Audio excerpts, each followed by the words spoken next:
All right. Good afternoon, good evening, good morning, everyone. How are you guys doing? I hope you guys are doing good. Hope everyone is doing good. Please, if you can hear my voice, please let me know very well. Welcome back and happy Sunday to everyone live watching me. You guys are so amazing. Thank you for yesterday. It was amazing though we had a kind of network problem yesterday, but today I'm back again. I hope we enjoy today's life anyway. How are you guys doing? Welcome back to my life. I hope you guys are doing good.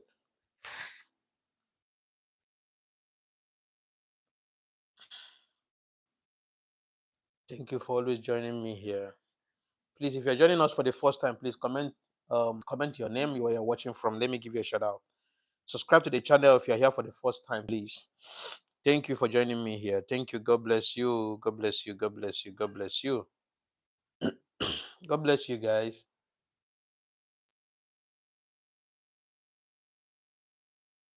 If you're joining for the first time, please do me a favor by sharing the broadcast, comment where you're watching from, and as well subscribe to the channel. Put on your notification in case when I comes live, you'll be able to notify it. Okay. Thank you very much. God bless you. Happy Sunday. Happy Sunday. Happy Sunday. Happy Sunday to everyone that is on this live.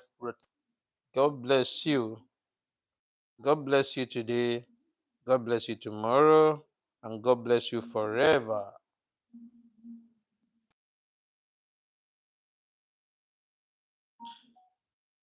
Today we have a we will have a wonderful discussion, very important discussion anyway.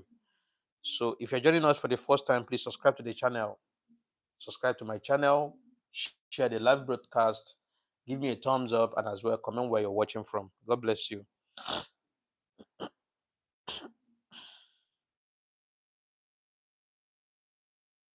Comment where you're watching from, please,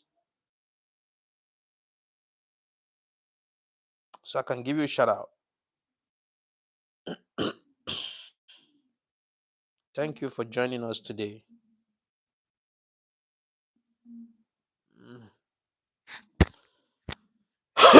All right. Yeah. Who is there? Please comment where you're watching from so that I can give you a shout out. You're welcome to my live broadcast. It's always been amazing. We discuss important issue. We discuss about Africa. We discuss important issue and ask questions, learn more. If you have any opinion, you can as well put your own opinion in the comment section. Ask your questions. If there's anything confusing, okay, you can ask your questions as well. We will answer your question either in the comment section or from my side. So feel free as you're joining us for the first time here.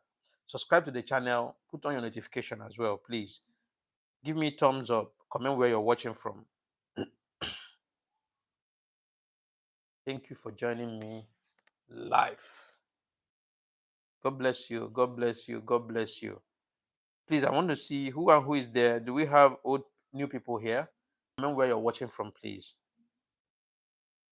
I give shout out for 15 minutes, less than 15 minutes. After 15 minutes, we move on with our discussion.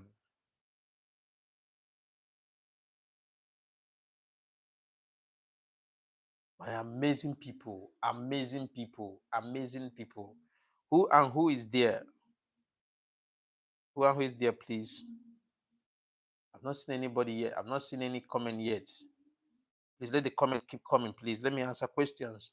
I need questions. Ask me questions that anything that confuses you here on my broadcast. You can ask a question or comment your opinion. Feel free. Feel free. We're here to learn. We're here to learn from each other. Also pass on information. I see Mohammed Hanif. Oh, Mohammed, welcome back, brother. Respect to Ibrahim. Thank you, brother. Thank you very much. Yeah, Mohammed this is not the first time you are here. You have been here before. Thank you very much for joining us today. Thank you. Thank you. Happy Sunday. I hope you're having a wonderful Sunday and a wonderful weekend. Thank you for joining us. Thank you. Please comment where you're watching from. Mohammed Hanif, thank you very much. Where are you watching from, please? May I know where you're watching from? If you're here for the first time, please feel free to comment where you're watching from. Okay. UK, United Kingdom, thank you for joining us today. Thank you. God bless you. God bless you today. God bless you tomorrow. God bless you forever. Mohammed Hanif, Assalamu alaikum. Assalamu alaikum. Are you a Christian or a Muslim? I believe you are a Muslim. Assalamu alaikum, brother. How are you doing? I hope you are doing good. Thank you very much. Thank you. Thank you for joining us. Who else is there? Please comment where you're watching from. Feel free. Please feel free and comment where you're watching from. Let me give you a shout out before we continue. We have less than 10 minutes now to move on.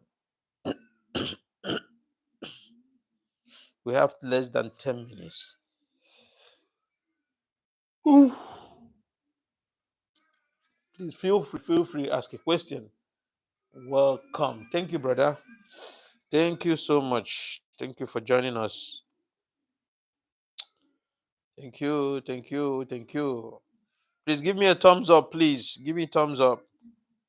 Thumbs up, thumbs up, thumbs up, thumbs up, thumbs up. It is important, man. Thank you for joining us. Thank you. Please comment where you're watching from. Give me thumbs up. Okay.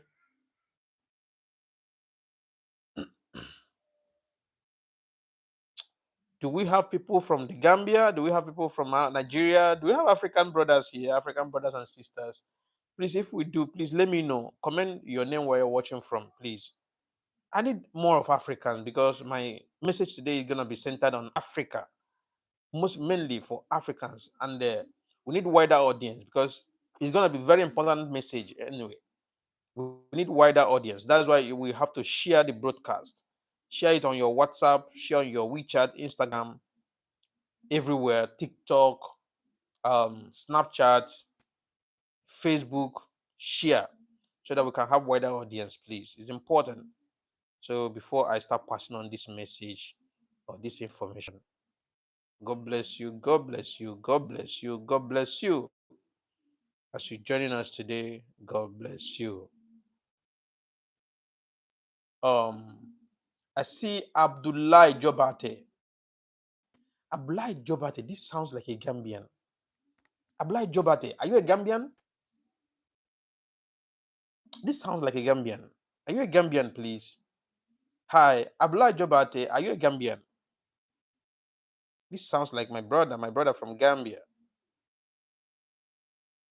May I know where you're watching from, please? Please comment where you're watching from. Wow, I've seen my Gambian brother. Thank you for joining us today. Is this your first time here? Are you here for the first time? Please, if you're here for the first time, subscribe to the channel. Okay, subscribe to the channel. Put on your notification so that we can be able to. I see big cat, thousands of years, and Africans just now arising. I'm coming for you, big cat. I'm coming. I'm gonna give you hot because you guys don't want to hear the truth about Africa. Mohammed Hanif, all Africa should go to big Burkina Faso. You don't know your comment is not right. You say all Africans should learn from Burkina Faso. That should be your comment.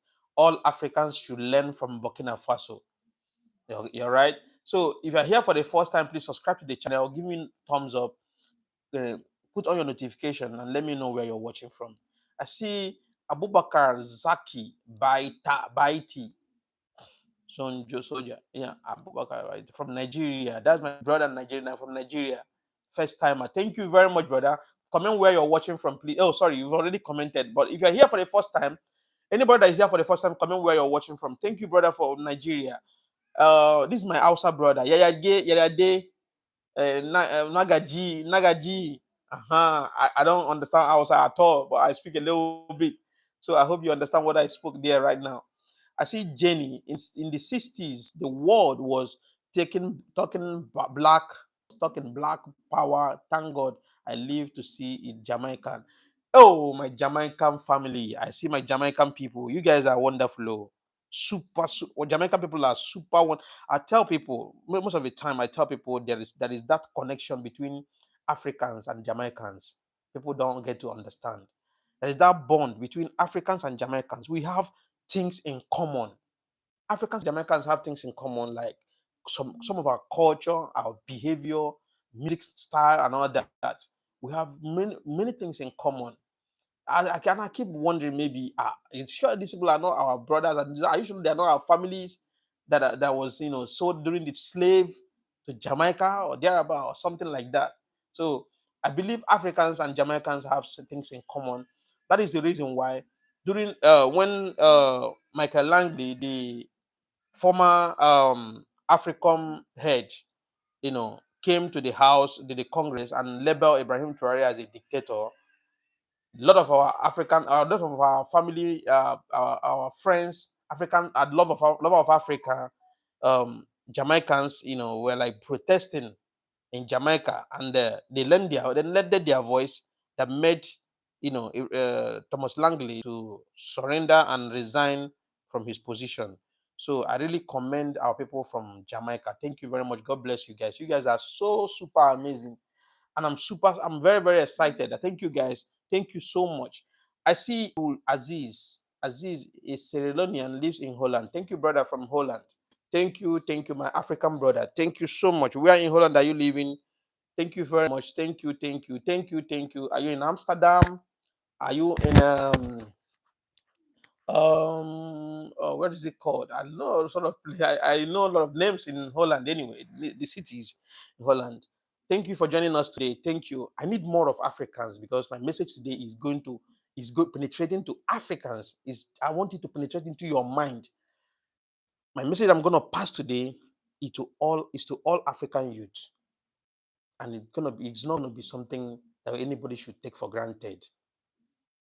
African youth, African youth, we need to be here. We need all African youth should gather here. Please share this broadcast. Share the broadcast so we can get wider audience. If you're in Africa, please share it so that people can get to come up on board, so we can preach the gospel of truth. Because this platform is meant for truth and nothing but truth. We stand for justice, fairness, and the equity. We do not mix what we do not, massage anybody's ego here. We say it the way it is. Like I said, it is obvious that most of African youth are still blind. We are still blind, and our minds need to be sensitized, making every African youth to know the importance of holding leaders accountable, making them to know that it is their duty to make every African youth be comfortable in Africa, because we have all that it takes to make us feel comfortable in our continent. It is their duty to make sure that no African youth, no African child would cross the Mediterranean Sea to go to Europe to look for greener pasture. It is important. It is important that we start holding them accountable and stop praising them. We stop praising them, we stop worshiping them, and start seeing them as servants. Politicians are servants. They are not kings. Stop seeing them as kings.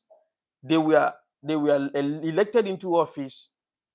They were elected into office to serve us, to make sure that the dividends of democracy goes across the board, which is every single African.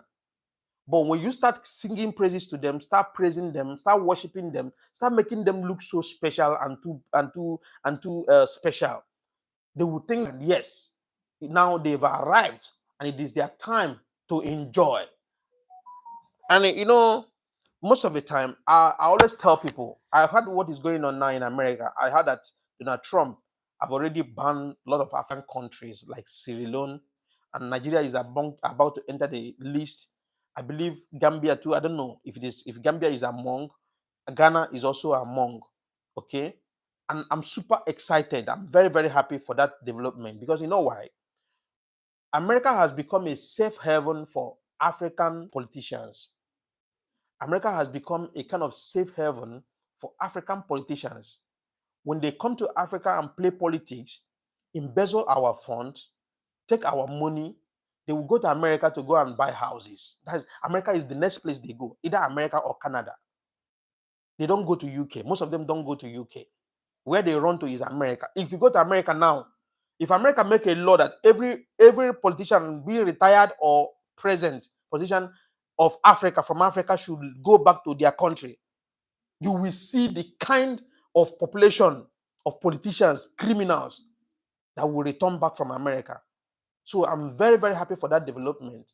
So I love that development. I love that rule. I love I will want that rule to pass. I would not want them to pass that law to ban Nigeria, because Nigeria is even the father of corruption. Nigerian politicians are the father of corruption in politics in Africa. They play dirty politics, and embezzlement is their normal lifestyle, and people see it as nothing. Instead, the people worship them and see them like they are special, which is not supposed to be. So, if America today will start stopping, banning our Nigerian politicians or African politicians from entering America, you have to understand that they will not have anywhere to run to anymore. A politician that will own a single politician that earns salary. Remember, these people, they are servants. They are not there to make wealth for themselves. This is one of the reasons why, if you are electing anybody into office, make sure that the person has a handwork or has a business. It is important that you make sure that the person either have a handwork or have a business or have a company. Stop electing criminals. Stop electing lazy people into office. When somebody is lazy, listen, let me tell you, an idle man is devil's workshop. When somebody is lazy and you put the person in a position where he will be in charge of your money, I'm telling you the gospel truth.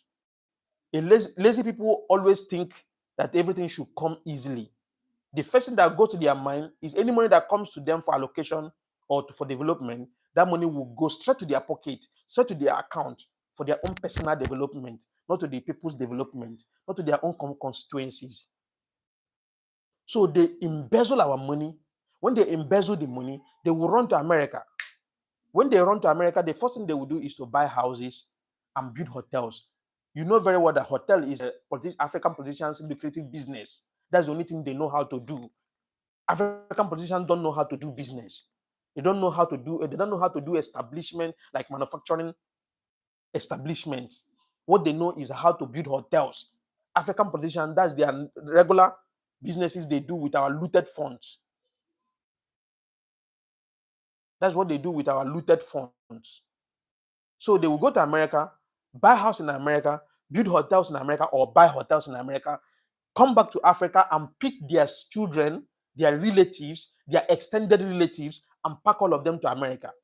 This is the game they play. When they send all of them to America, where the society is working, where the rule of law is working, where there's no embezzlement, where there's no criminal activities among the politicians, where the citizens are benefiting the dividends of democracy, they will send their family members and their relatives and their children to America, buying big houses there. And then now come back to Africa here and come and let you know that America is not a good place to go. They will tell you that America that you should have hope in your country, that you should believe in your country, that you should pray for your country, that you should look for a way to live in your country, to survive, that you should go to farm. This is what they do. They will tell you the importance of farming. Meanwhile, they will tell you to go to the farm and farm what you're supposed to eat, that you're not supposed to be hungry, that we have landmarks that we can farm, that everybody should go to the farm. Meanwhile, their children is in America living luxury life. Their children are in America living luxury life, driving big cars. They own hotels in America. I'm telling you, I've said it time without number. Africa is, most of them, Nigeria. Let me tell you, let me leave Africans by the corner. Nigeria, my country. Let me speak for my country. Nigeria is sitting on a time bomb. Nigeria is sitting on a time bomb. The people are tired. The people are tired. The Nigerian youths are tired. I said it before. Nigerian youths are like infantry, like military infantry in a war front. Cock their guns like this and be waiting for command. Once they hear shoot, you will hear. That That is how Nigeria is sitting on a time bomb. What will happen in Nigeria in the nearest future? NSAS 2022 or 2021 or 2020. NSAS would be like a child's play in Nigeria. The people are tired and exhausted. They don't have any confidence. People do not have confidence in politicians anymore. People do not have confidence in politicians anymore because the system has failed us in all ramification. You can imagine a country of 250 million in population that has the human capacity, human resources, have natural resources, a country that should be producing at least, a country that should be manufacturing every single essential commodity that they are using in that country. Every single thing is imported. Even toothpick is imported. They fail us. We don't have constant electricity. There's no light. Nigeria now cannot be proud and say, yes, 24 hours we have light. There's no uninterruptible power supply. They cannot be proud of uninterruptible power supply, at least for 1 week. It is not possible. If you are running a business in Nigeria, diesel alone will eat 30% of your profit or 40% of your profit. Diesel alone. A country that have failed these people, a country that have failed the unborn children, a country that have failed the coming generation. The system failed us. And people are just being quiet. People are being quiet because they are waiting for that command. People are waiting for that. Is what the corruption has eaten Nigerian politicians deeper, to the extent the judiciary has been bought with money, compromised with money. The National House of Assembly that are making law, people that are making law, the legislative arm of government have been compromised. The House of Senate has been compromised. Everybody, every single parastatal in Nigeria has been compromised with money because of power, because of money. That is the reason why a politician will wake up in the morning, will want to go and visit his constituency that he has never visited for over 3-4 years.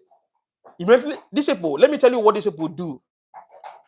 When they are looking for, when they want to be elected into Senate or House of Representatives or House of Assembly, they will be coming to their constituency every day for campaign, for campaign. Once they win the election, they will run to Abuja. You will never see them anymore. You will never see them anymore in their constituency until after 3 years or 3 years and 6 months, when the election is approaching. You see them come back to their constituency again and start sharing rice. Start sharing rice. Stomach infrastructure. Start giving people rice and beans and water. Some even give you cap, give you shirt. The money that has been allocated to you to use it and fix your constituency. Where is the money? The money has been sent to America by you to your account, your American account, where your children and your relatives are. We need to start waking up. If you're a Nigerian youth, have it at the back of your mind. You do not have hope. You do not have confidence in a Nigerian politician. The corruption has eaten Nigerian politicians deeper and deeper, and it becomes a norm that they think is a normal thing. Politicians do not have one single iota of confidence or conscience towards their people. All they think is selfishness. They will come during the election and tell you, I love my people love me, I do this for my people, I do that for my people. When they preach all those sweet mouth, they will deceive you and you give them your vote. When you give them your vote, the first thing they will do first, they will say, my brother, let me first of all fix myself and my family before I start thinking of this. What they would, let me tell you one story. There is what during 1999 when Obasanjo took over power, right? During when democracy, when Nigeria, had democratic rule started, right? During Obasanjo, 1999, there was one man in my community. This man was a nobody, a complete nobody, a complete nobody, a complete nobody. You know what he does? He ride bicycle, and he will use that bicycle and carry plantain from the village to the town to go and sell. That's what he does. Do you know what happened during that? During that Obasanjo period, people have not been open eyes much about politics, right? People have not entered politics much, and PDP was the ruling party then, right? So, you know what happened? The man was opportune to become the councillor of their ward, of their own ward, because it was it was my ward as well. It was I was we were in that ward, that same ward as of then, but now they've already divided it. He was the councillor. He became the councillor. Everybody were like happy. God have helped us. This man now will make sure the dividends will reach us. At least the primary school will be rebuilt. Things will be, roads will be constructed and all that. People had confidence. Do you know what this man did? The money that was allocated to him to fix the primary school, that was a lot of money. This poor man that had nothing before he became a councillor. The money that was allocated to him to fix the primary school, you know what he did? He took that money. He took that money. Do you know what he did with that money? He built house for somebody that was not having a house, have never built house in his life. He built a very powerful bungalow in his compound. The next thing he did was to buy Mercedes-Benz, this flat-boot Mercedes-Benz. Then, do you know the next thing he did? He took chieftaincy title. Do you know the next thing he did? Another allocation came because he was there for 4 years. Another allocation came. Something came to do something, to fix something. He still ate the money and used the money, went to the town and buy a house in town. After 4 years, the people say, no, we will not let this man go back because he did nothing. Even the money that was given to him. By them, there was nothing like EFCC. This EFCC, this Financial Crime Commission or all that. There was nothing like that. There was no prosecution. The money went Sarah. He ate the money and did nothing. So that the people resist and that he will not go back again. And he did not go back again. Now, as I'm talking to you, that man is as poor. He's dead already. By the way, he's already dead. But his lineage, his children, they are poor, they are suffering. That is what I tell people about public fund. It is dangerous to eat public fund. The people are crying, the people are grinding, people are suffering, and you find it comfortable to take public fund and put in your pocket and enjoy with your family. Those children you are training with public fund will never end up become useful to you. Those children you are training with public fund will later become drug addicts. That is why if you go to America today, you see Nigerian politicians' children, they are drug addicts. Most of them are on drug. Most of them are useless, wayward, amount to nothing. Their father's money, they are squandering it because it is public fund. It is dangerous to eat public fund. This man, his name is Honorable Omenihu. I forgot his surname, but his name is an Honorable Omenihu from Abia State, from Obingwa. Anybody that knows Obingwa very well in Abia State, the name of his village is Umoru. He embezzled money and did nothing. Today, he's as poor as church rats. His children are as poor as church rats. That is why we must have to be careful what we do. What we do without the opportunity that is given unto us. We must be extremely careful with it. Use it wisely. Use it with common sense. I tell people, do not take advantage of people. Do not abuse power and the influence. Always remember, there is only one life. And there's an account that you will give someday when you are no more. You will give account of your deeds in here on earth. There's no way you will eat public fund and subject people into abject poverty and you think that your own, will end up to become good. It's not possible. It is not possible. You take public fund that is meant to build road for people, construct road for your people. You take the money to America, to UK, to Canada, to Europe, and build houses there. Okay, now even if you want to embezzle the money and use it and create job opportunity here in Africa, so that at least crime rate can at least reduce a little bit. And these our people, when our youth start having jobs, at least they will not be having the mindset of jumping Mediterranean Sea to cross to Europe. The worst part of it is that when they still cross to Europe, they will be subjected into that slavery condition. They will be subjected into that slavery condition. You are suffering people. You are making. Listen, let me tell you. Anybody that tells you government do not owe you anything, that person is an enemy. Is an enemy of the people. Government owes us everything. Government owes us everything. African people, African youth are the most hardworking people on earth. African youth are the most hardworking youth on earth. Nobody can deny that fact.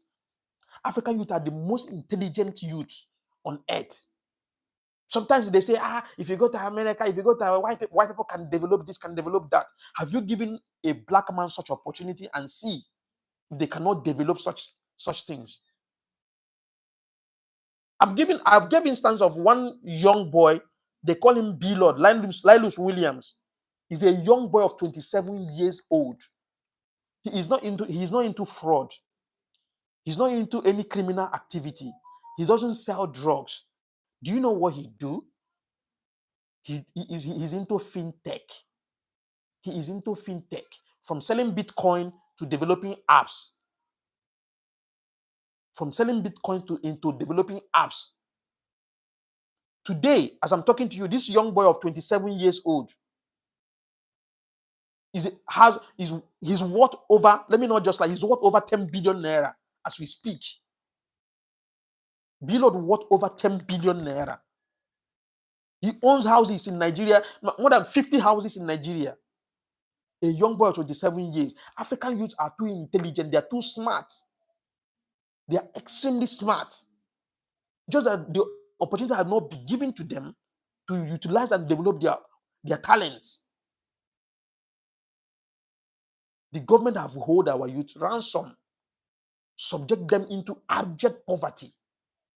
That is why a CBN governor, a former CBN governor, Emefiele, can own, in one of his estates, owns over 700 houses. He owns over 700 houses.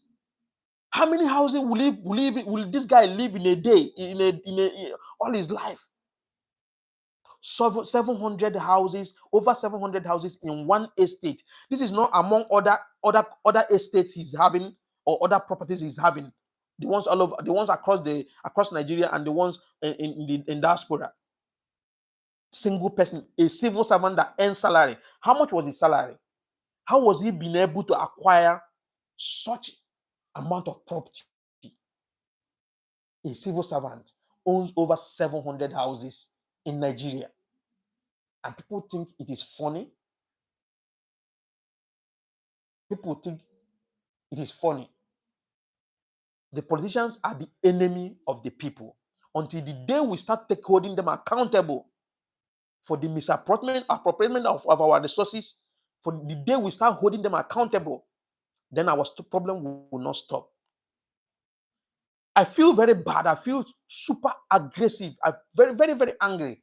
Sometimes when I see on social media, when I see a politician they say a president is coming to so place, you see the people will go and put canopy, organize a carnival, organize a show to sing praises to him, to sing praises to a politician that have hold you ransom, hold your destiny ransom.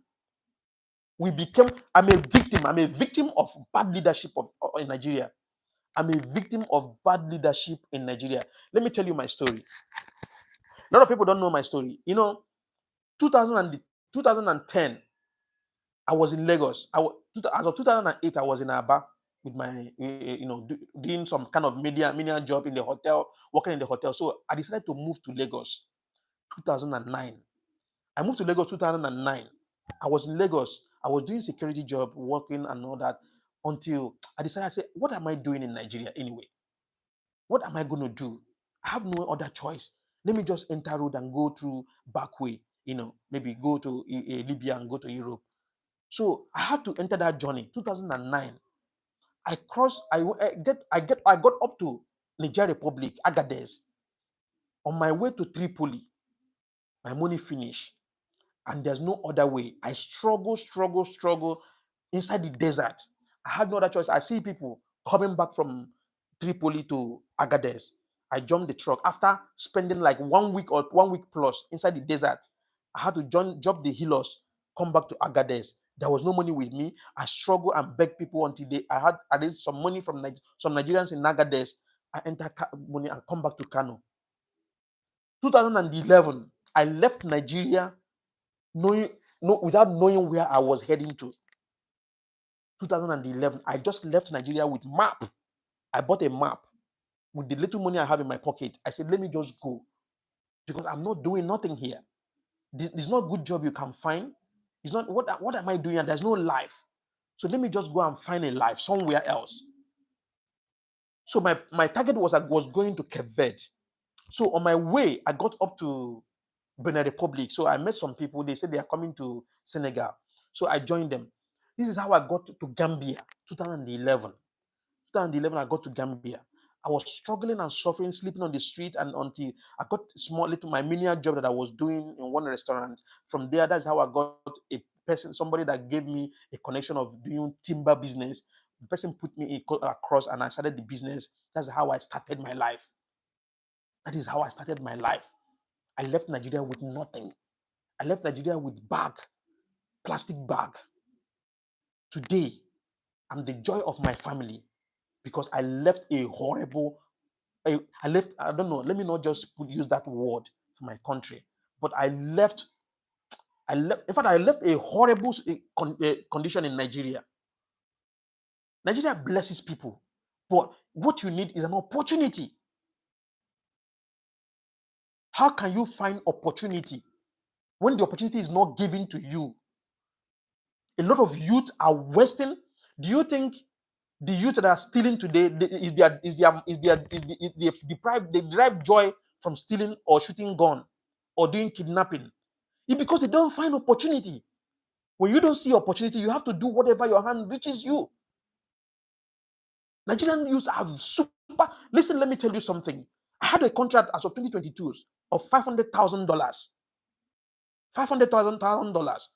This money was given to me, and I utilized the money diligently without even dime.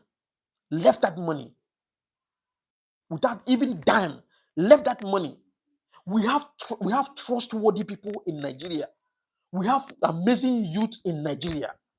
We have youth. Listen, let me tell you something. The government is the enemy of the people. Nigerian government is the enemy of the people. What they are good in is knowing how to play politics. Okay, look at the state of Nigeria today. Look at the high cost of living. But Tinubu is not talking about the state of Nigeria, the condition of the people. You don't even care how many people have been killed a day. As I'm talking to you yesterday in Benue State, 200 people were killed, massacred by Fulani herdsmen. 200 people were massacred by Fulani herdsmen. And the government knows these people that are killing people, killing innocent people, and they did nothing. They do nothing. No press release, no statement from the government, no nothing. Police are there, military are there, no intervention, no nothing. Abandon the people to die.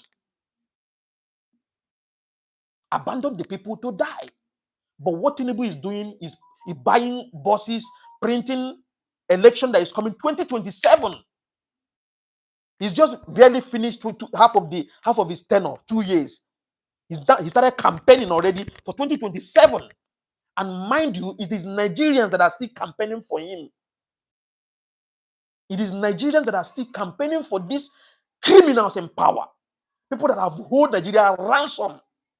A country like Nigeria that has everything. Nigeria is a nation that produces oil. Nigeria is the highest oil producing country in Africa. Nigeria does not have constant electricity. A country that produces thousands of barrels of oil every day. We do not have refinery. It's just recently that Dangote just commissioned his refinery that is partially working. The one in Port Harcourt, they say because they saw the Dangote refinery started working, they went and opened that one, but it's not functioning. A country that produces crude oil does not have a refinery. You can imagine, as Nigeria, how many barrels of oil we produce in a day, how many refineries that we should have had. We should have had at least 5 refineries. Nigeria should have had at least 5 refineries. And you can imagine one refinery, each refinery should at least create at least 1,000 jobs. I'm just saying 1,000 jobs. That is the least. Each refinery should create 1,000 jobs. Then you can have 5 refineries, you have 5,000 jobs. At least you can uplift some youth. That is why a graduate, somebody will spend 6 years in the university, 5 years in the university, spend time, spend money. The parents will run to scatter to make sure they pay school fees. At the end of the day, when the person graduates, the person will become an Okada rider and become keke driver because of bad leadership. Because of bad leadership, how are we going to start? Everybody is angry. Okay, 2021, when the youth took it upon themselves to use the opportunity of NSAS to demand for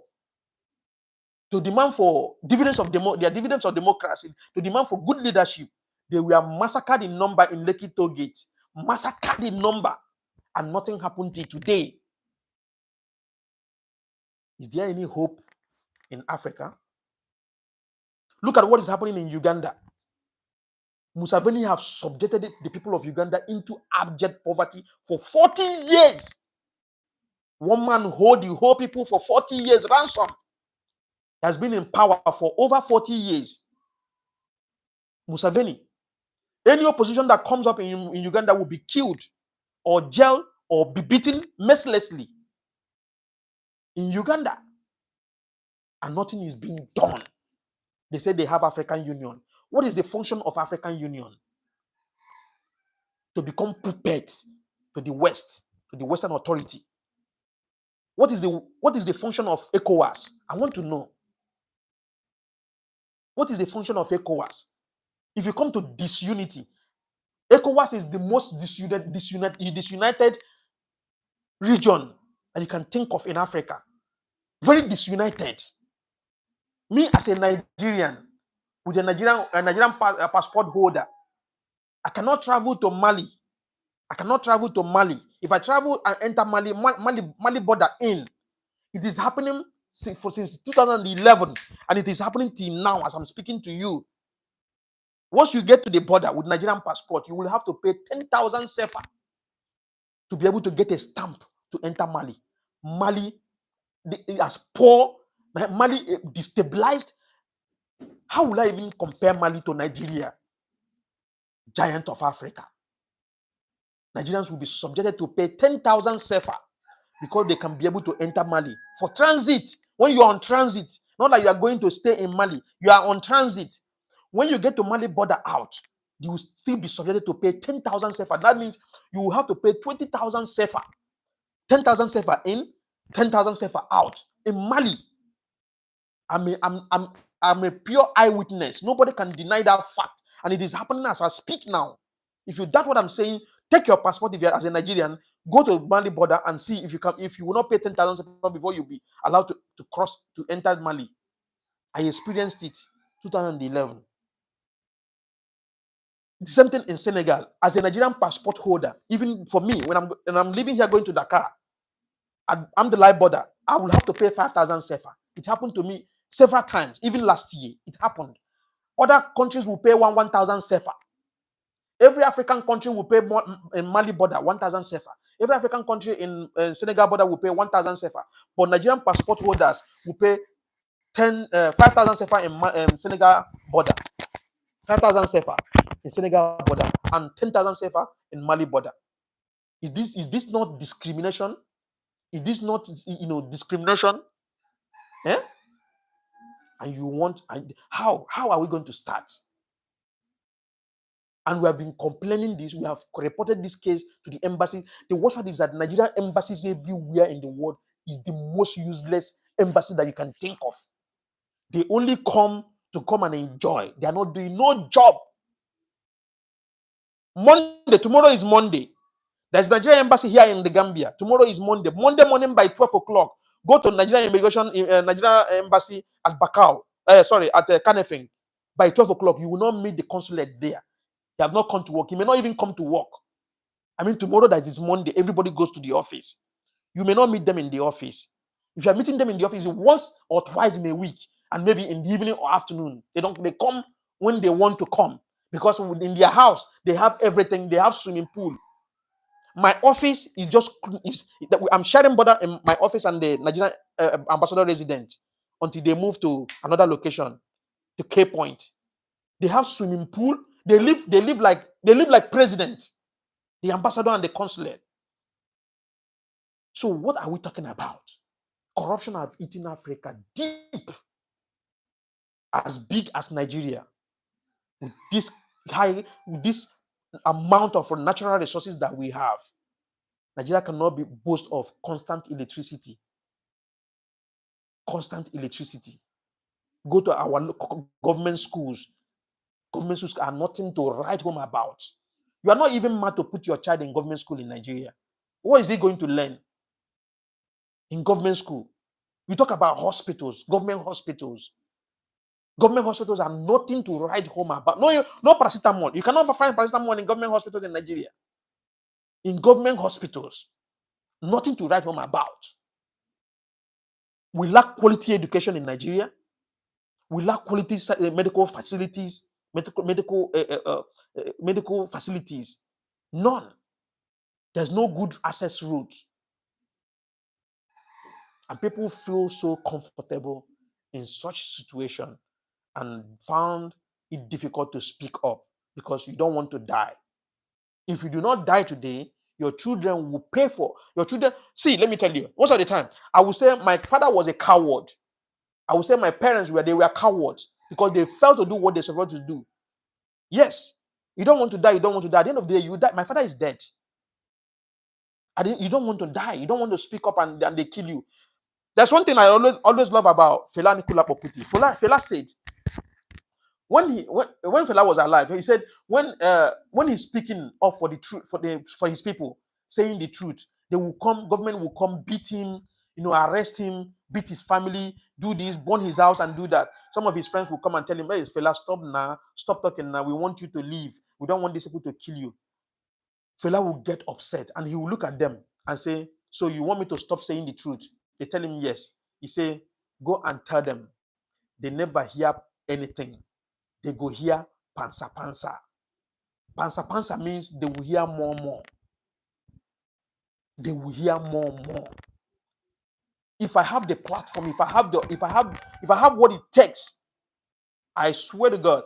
See, I would rather die as a hero than to die as a coward. I would rather die as a hero than to die as a coward that failed to speak up when he's supposed to speak up.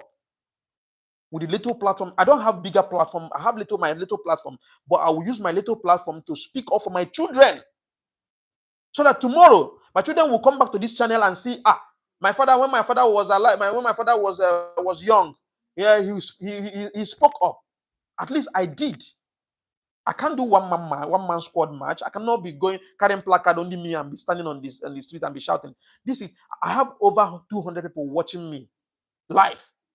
So at least this message can pass across. We cannot continue like this. We cannot continue like this. This is why it is important. It is very, very important for us to stop worshiping politicians. Stop praising them. Stop seeing them like they are extraordinary. Stop making them feel too special. Stop making them feel like they are on top of the world. Most of them, at the end of the day, after years, their children become useless. Their money vanishes. Let me tell you one story again. I have one man in my maternal home.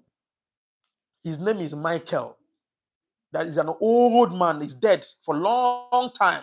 I didn't even meet him. I think he died before I was born. They said during the slave trade, this man sold a lot of people in the community. He did a lot of dirty business in the community. And through that, his dirty business, Through that his dirty business, he used it and build story building. Can you imagine what it takes to build story building as of maybe 1930 something, as of then 1920 something? You can imagine what it takes to build story building as of then. He built story building, was living flamboyant life from the money he sold people on the slave trade, right? But today, as I speak, the story building has fallen. The children, all, even the grandchildren, even the great grandchildren, as I'm speaking to you right now, the children, the grandchildren, the great grandchildren, the great great grandchildren, they are all useless. They are all useless. The children, the lineage, they are all useless because this is blood money. You know what the money these politicians are eating? They are eating blood money. They are eating blood money. A politician wouldn't even mind to kill 100 people to make sure that he retains power. They are too power mongering. They are too conscious of power. Power that you will not use to make positive impact. One person will own 700 houses. One person, Emefiele, a criminal as a criminal as a former CBN governor owns over 700 houses. 700 houses in one of his estates. We're not talking about other properties that he owns in America, in UK, in Canada, in Australia, in Europe, in Nigeria, in other African countries. We're talking about only one estate. Any one of his estates, over 700 houses. How many children did he born? He's acquiring wealth for fourth generation to come. He's acquiring wealth for fourth generation to come. Most of these politicians you are seeing, their children are not doing anything in America. Their children are lazy. Their children doesn't work. They get paid. Their father paid them salary. They don't work. They go from club to club, from hotel to hotel. That's what they do. That's their job. They do not work. Their children doesn't make any positive impact in the society. So why will you be worshiping your politician? Why will you be worshiping your president? These people, they are criminals. These people, they are criminals. A country like Nigeria, as big as Nigeria, as civilized and developed as civilized as Nigerians, a country like Nigeria cannot boast of constant electricity for at least 1 week. In Nigeria, you have constant electricity 1 week, no on and off. It's impossible. Sometimes your light will go off in Nigeria. You will not even see light for 2 weeks or 3 weeks. When it comes, it's low current here that you have.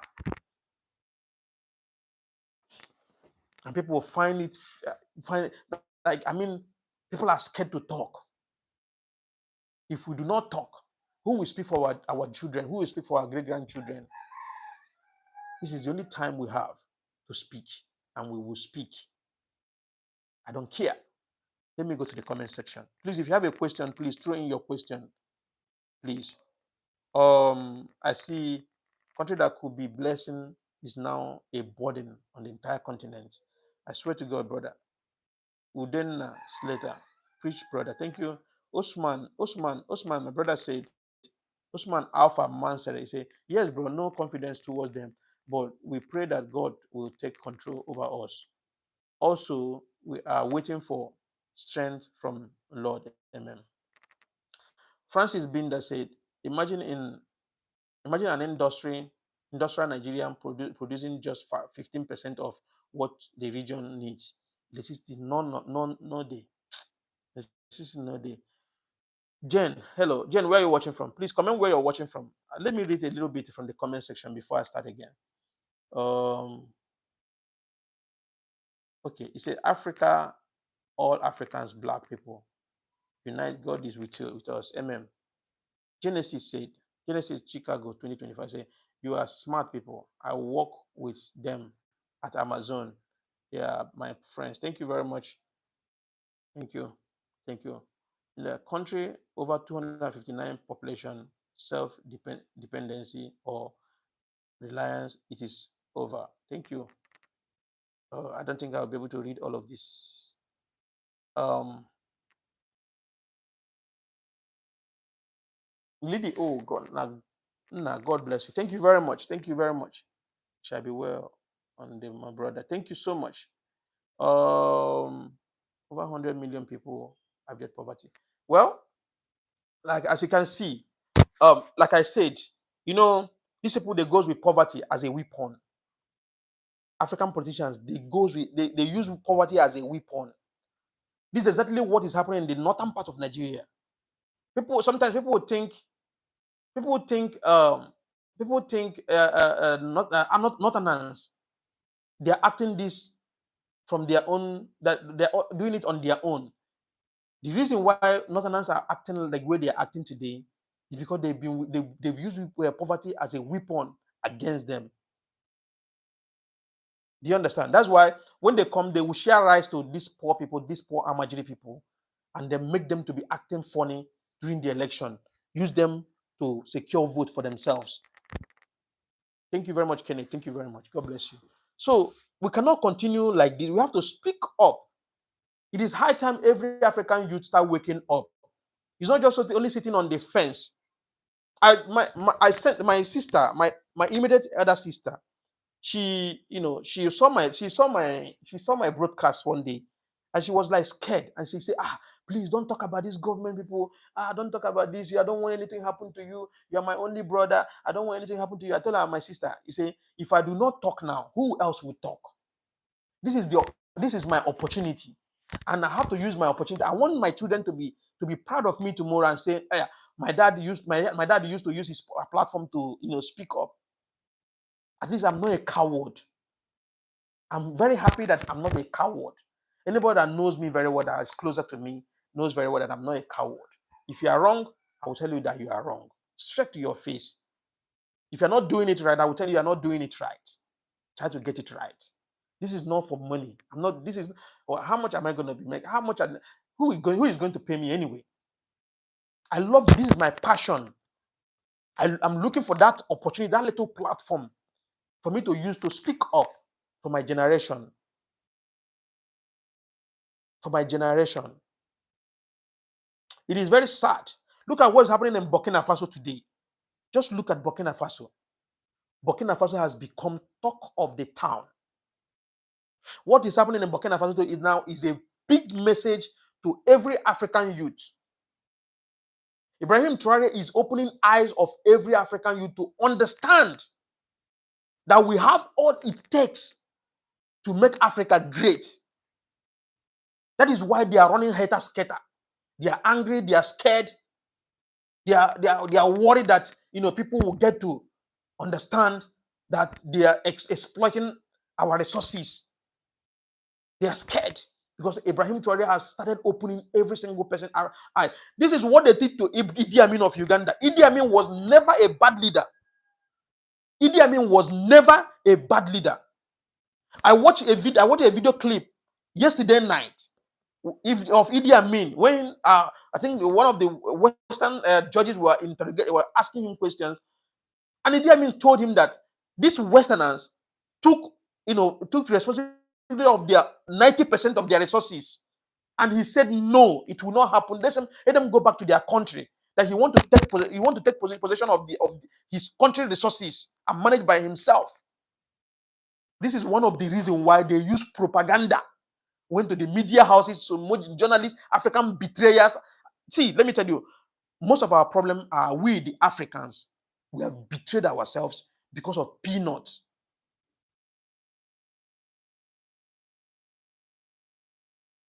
We have betrayed ourselves because of peanuts. They went to the media houses in Africa, start with their propaganda, labeling Idi Amin of Uganda as a cannibal. He eats human beings, he kills people, he's a tyrant, he's a this, he's a that. Idi Amin was a pain in their ass. He never liked them. He asked them to leave. And they became angry and looked to assassinate him at all costs. They find a way to assassinate him at all costs until they succeeded. Idi Amin was their problem. The same thing in Libya. Gaddafi was one of the best presidents in Africa anybody can think of. Do you know? Gaddafi was one of the best presidents in Africa. Nobody can deny the fact that there's no country in Africa that did not benefit anything from Gaddafi. There's no country. No country in Africa would deny that. Even in Gambia, where I live, Gaddafi has a mosque. There's a mosque that is named after Gaddafi. He built it with his money. Not just only one mosque. He built mosques in Gambia and built hotels. Libya was having more than enough resources, more than enough money to develop their country. No, it can never. That is the reason why you can never find any Libyan anywhere in the world for greener pasture. What kind of greener pasture were they looking for during the time of Gaddafi? When Libya has everything. Libya has everything. They had everything. Gaddafi converted river in the desert.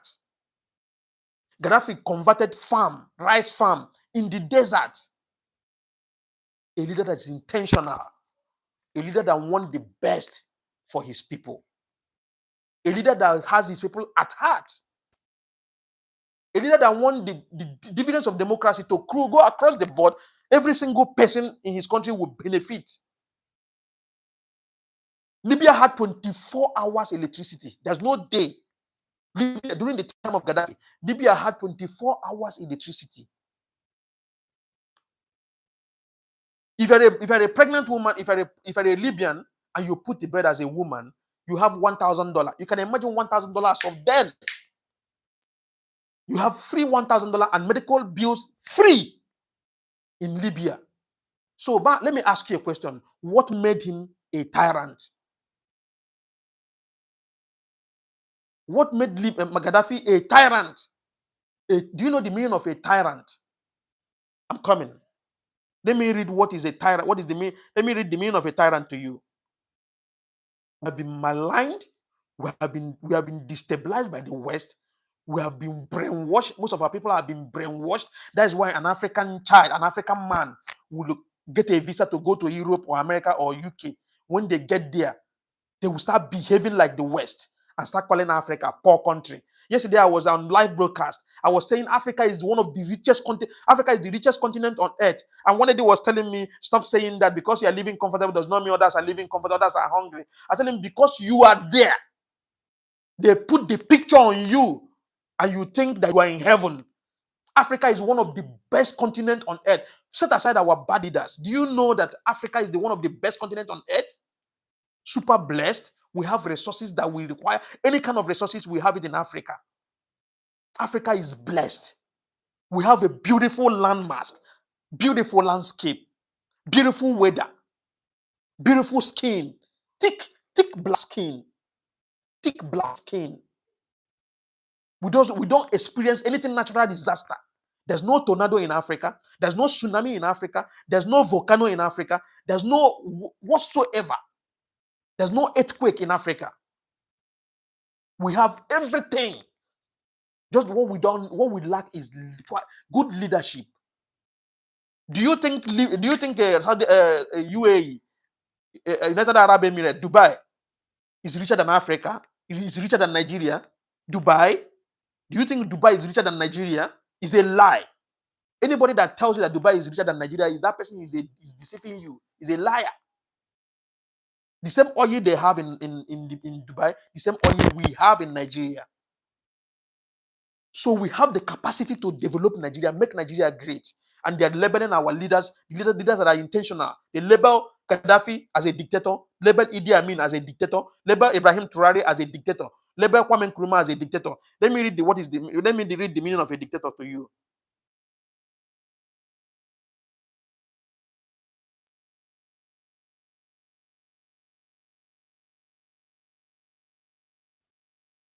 So do not be carried away by their lies and their propaganda.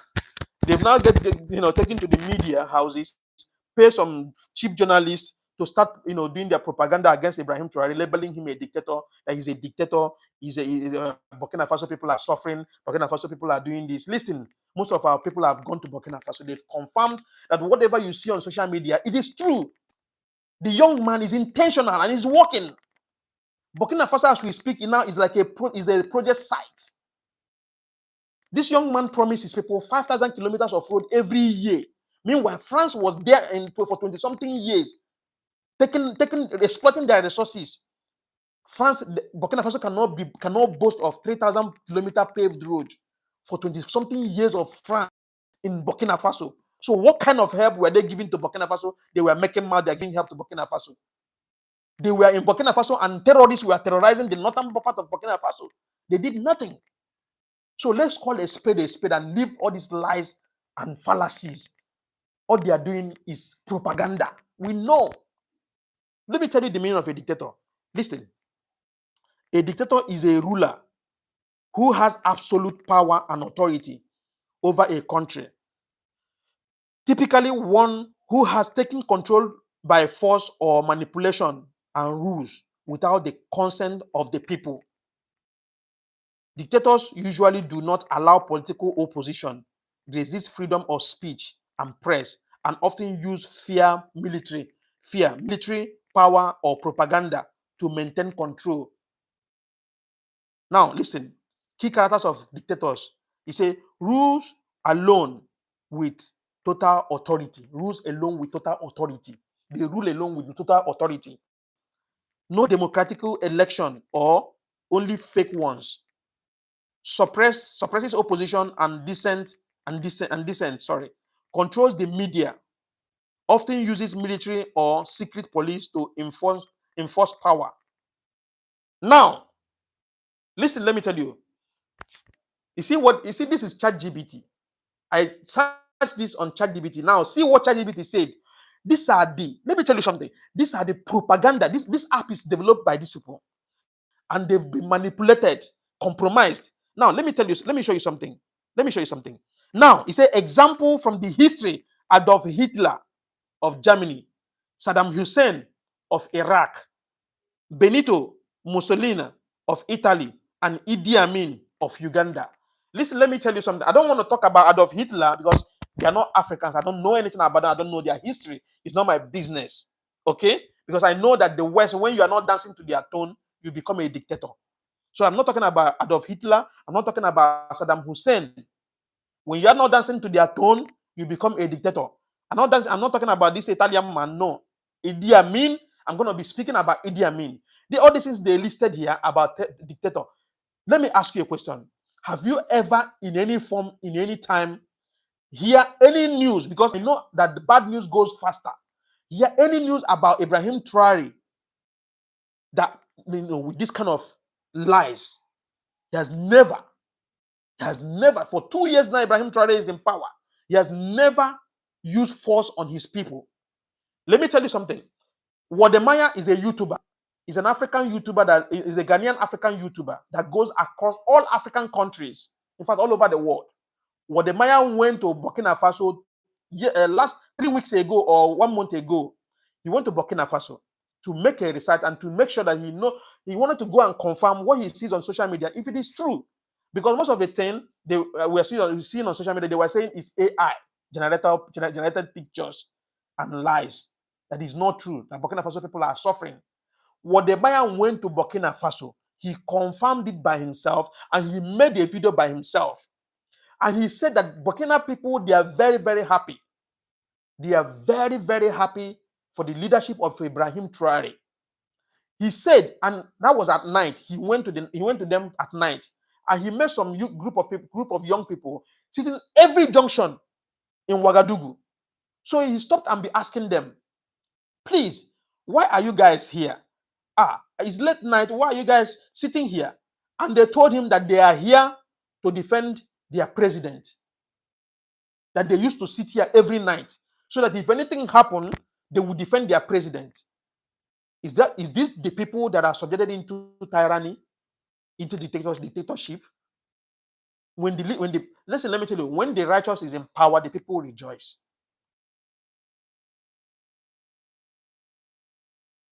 When the righteous is in power, the people rejoice. So now they said Ibrahim Traore is a dictator.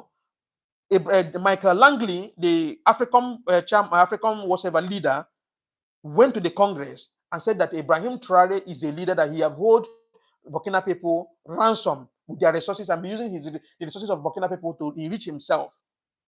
Let me tell you something. When did the France left Burkina Faso? That was 2 years ago. That was when they hands off in the mining site. And mind you, he did not just ask them to leave empty-handed. He bought the mining site from them back and asked them to leave and asked their military to leave, that he don't need their help anymore. And they left. They left with anger. And then now went back to try to and start trying to connive with Ivory Coast President Ouattara to penetrate Burkina Faso and invade Burkina Faso and assassinate Ibrahim Traore. That's the reason why that young man you are watching, this young man you are watching here, have survived 17 assassination attempts. 17 assassination attempts. This is not story or history. This is a true life story. They've tried to assassinate him at all costs. Since this young man started having peace, is when they saw that there is power in social media. When every African started taking to the social media, asking the West to leave Burkina Faso alone, that is when the heat went down. They were looking for him because they know that this guy has spoiled business for them. Somebody that took over power 2 years ago, he's been able to establish electric vehicle manufacturing company. Do you know how many people that company will generate? How many jobs that company will generate for the youth? He established that company, and that company is functioning as we speak. He asked all the foreign road construction contractors to leave their country because their job is not reliable. They give them contract of 1 kilometer of road, takes them 3 years to finish it. He asked them to go, that he don't need them anymore. Do you know what he did? He went and buy over 1,000 equipments, 1,000 heavy machines for road construction. And he came back and established Burkina Faso National Road Construction Company and employ his people. Do you know how many thousands of jobs that alone created in Burkina Faso? With that, and he told his people that every year he would deliver 5,000 kilometers of road to Burkina Faso. If you go to Burkina Faso right now as we speak, if you have not been there for a long time, if you go there, you will not be able to recognize Burkina Faso. Burkina Faso is a project site. All hands on the deck. They are working 24/7. Burkina Faso can now produce tomato paste. Burkina Faso has a lot of fabric companies, fabrics and all that. Is this a leader that you are calling dictator? Do you know the meaning of dictatorship? Do you know the meaning of dictatorship? If you call Ibrahim Traore a dictator, then what will you call Museveni of Uganda? If Ibrahim Traore is a dictator, then Museveni of Uganda is what? Museveni that have killed a lot of oppositions, jailed a lot of opposition, nepotism in the highest order. And people think it is funny. Donvai, welcome, Donvai. People think it is funny. Fixing his country. Ibrahim Traore is busy fixing his country, putting his country on the track, making sure that the dividends of democracy, reaches every single Burkinabe. And you are calling him a dictator. What is the function of AFRICOM, by the way? Before they come here to come and check who is a dictator and who is not a dictator. What is the primary function of AFRICOM in Africa? What is their job? Why were they created? Why was this AFRICOM created in Africa? Why? It was created to protect the interest of America in Africa. No other purpose. I'm coming. Let me read out the functions and the reason they were created.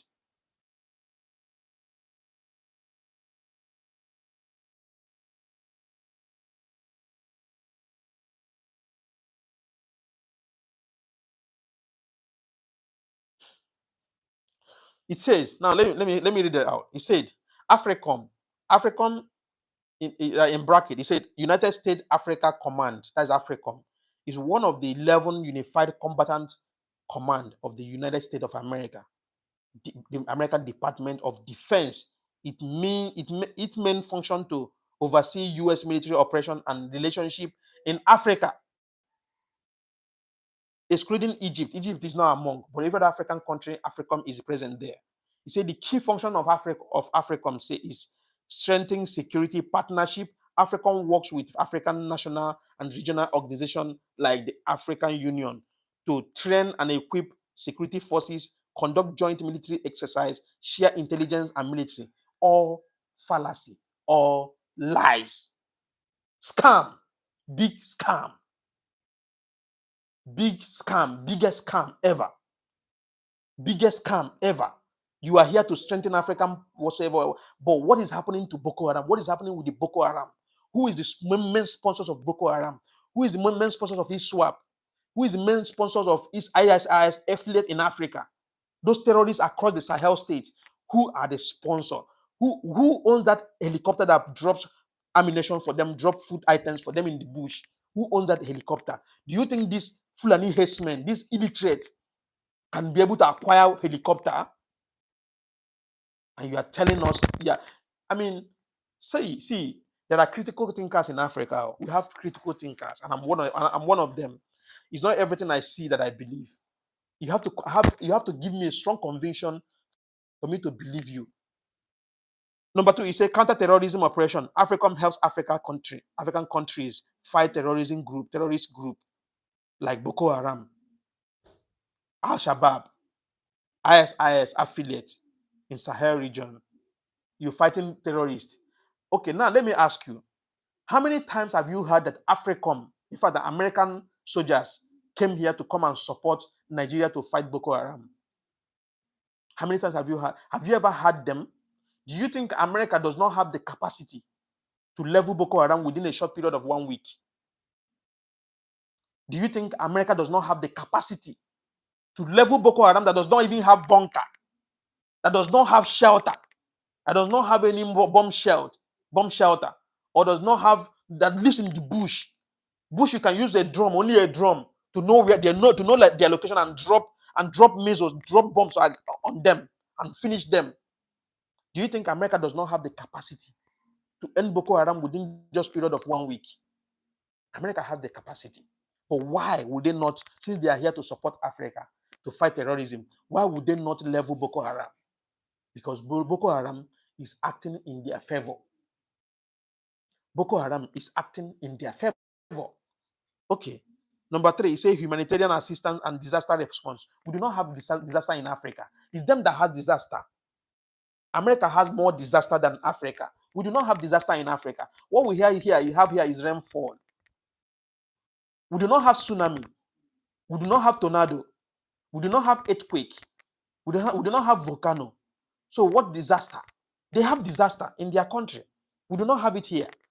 And they do not even help us in anything. When we have landslide in Sierra Leone, they do not help. So we do not need them. Their presence here is nonsense. I'm coming. Number four, he said protecting U.S. interest in Africa. This is the main reason why AFRICOM was created in Africa. This is the main reason why AFRICOM was created in Africa. Not because of all these things, all these cock and bull stories they are talking here. It's not because of all these things, all these lies that they are peddling here. This is the main reason AFRICOM was created. He said protecting U.S. interest in Africa. This is why they are here, to protect their interest. Their interest is to exploit our resources. That is their primary interest, to exploit our resources and to monitor our military, making sure that we don't have higher capacity. That is the reason why they are here. If they truly love Africa, if America truly loves Africa, why would they not come down to Africa and establish ballistic missiles manufacturing whatsoever base in Africa to help us boost our strength to defend our sovereignty? Why would they not do it, since they love Africa so much? But they will go to Iran and support Iran to build ballistic missiles and all that.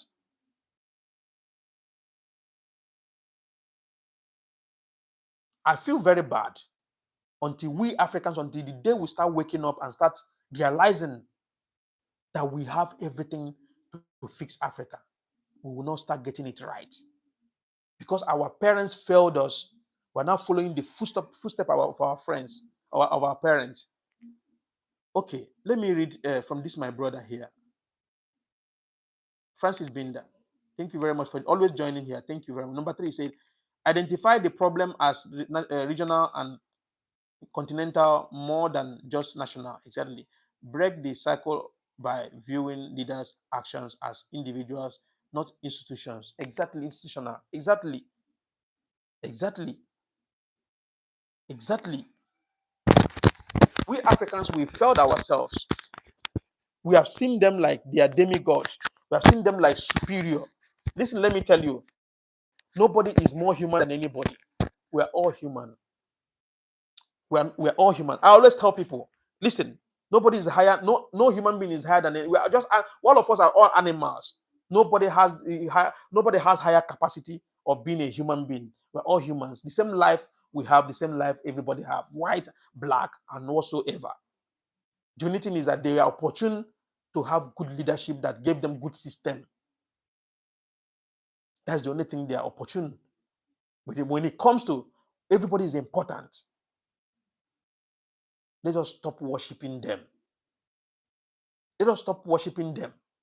That slavery mindset of slave master mindset is still in them. They're still having it in at the back of their mind. They still see Africans like, that's the reason why most of them, when they come here as tourists, they'll come with camera, start taking pictures of Africans, our children, our mothers in the farm, some other places. They will take pictures and take pictures.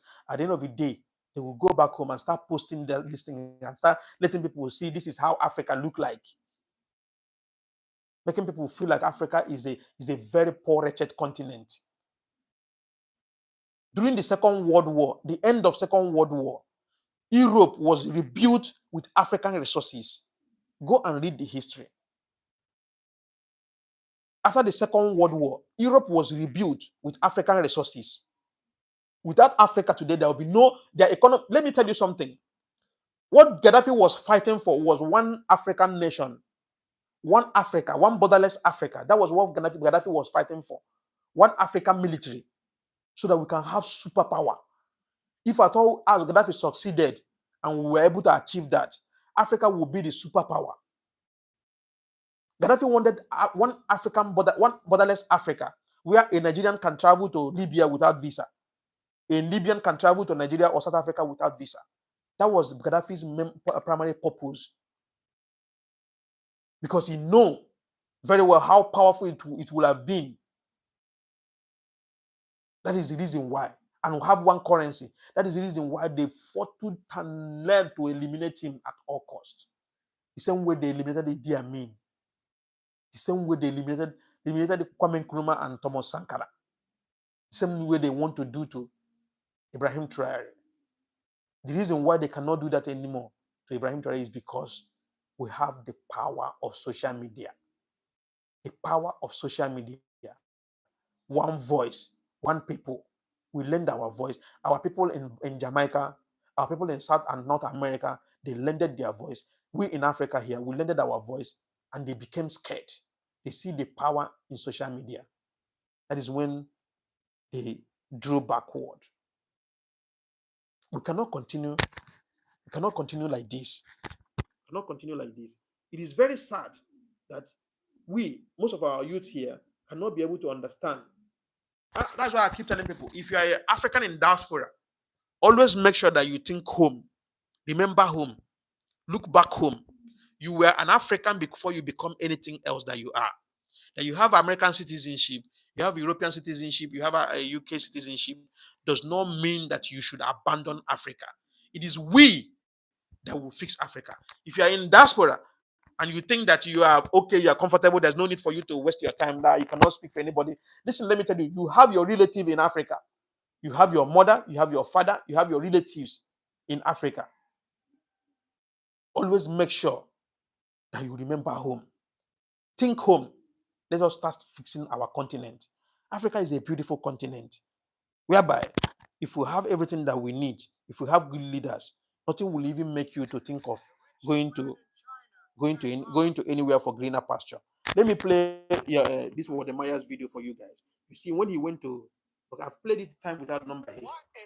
Okay. I'm sorry, let me get So it's a revolution that I believe that the entire continent of Africa can emulate. I mean, when you have a leader that really cares about his people, he makes sure that he delivers. Guess what?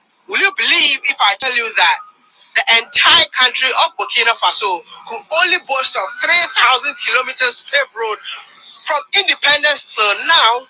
Will you believe me? Will you believe me? I mean, a country called Botswana could boast of 3,000 kilometers when the British left them.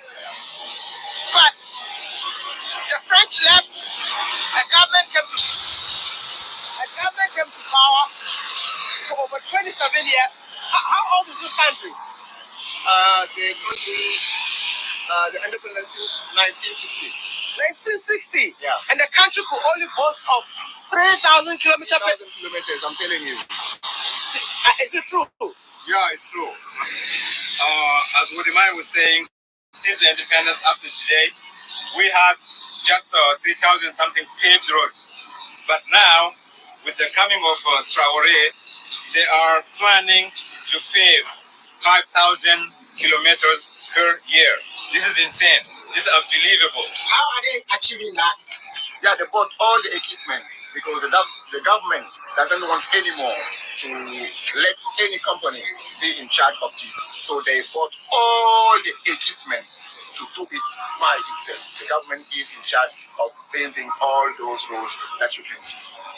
That's crazy. Yeah. As you guys, maybe some of you saw the equipment coming from Ghana. Okay. People made a lot of videos about it. So the equipment are here. The government is taking care of constructing or building the roads because sometimes they give it to private companies and they take forever to finish some roads. So the government is now taking care of building the roads with their own equipment and everything. So that's what's happening. And one of the most. So this is Wodemaya when he went to Burkina Faso. Wodemaya went to Burkina Faso to confirm what he sees on social media, see if it is true. And he confirmed it is absolutely true. Absolutely. There are bridges that have been constructed by Ibrahim Traore. There are a lot of roads that have been constructed already in the Ouagadougou metropolitan areas. There are a lot of jobs that have been created already. The power plant now is going on. They are building power plant that will supply light to Burkina Faso people, 24 hours electricity. All these monies are being recovered by the resources. He's utilizing. He's not a bad leader that will embezzle the country's resources for his own selfish reason or selfish interest. He knows that the whole world are all eyes on him, and everybody is supporting him, everybody trusts him, everybody love him. He will not want to betray that trust and love.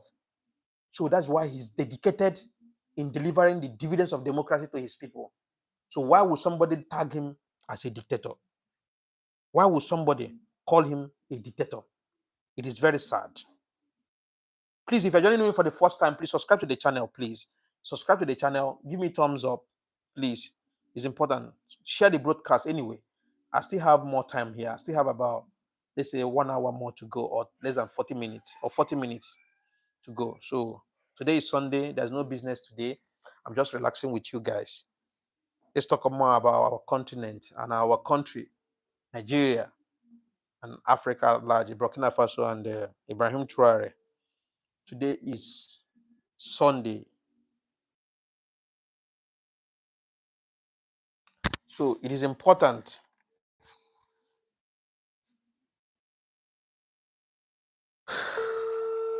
Please comment where you're watching from. Comment where you're watching from, please. If you're joining us for the first time, I want to see comments. I want to see opinions. Please bring in opinions. This is one of the reasons why I want Africans more. Africans will give me opinions, bring in their questions. If you have a question, please bring in your question. Ask your question. Feel free. We're learning here. We're hearing more, about our continent. Ask a question. If you want to ask anything, feel free to ask. Okay? Feel free. We are family. We are family here. Okay? Feel free to ask me a question, please.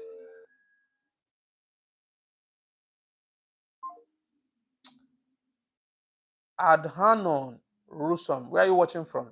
Philly Metro, where are you watching from, please? Please comment where you're watching from. Bring in your opinion.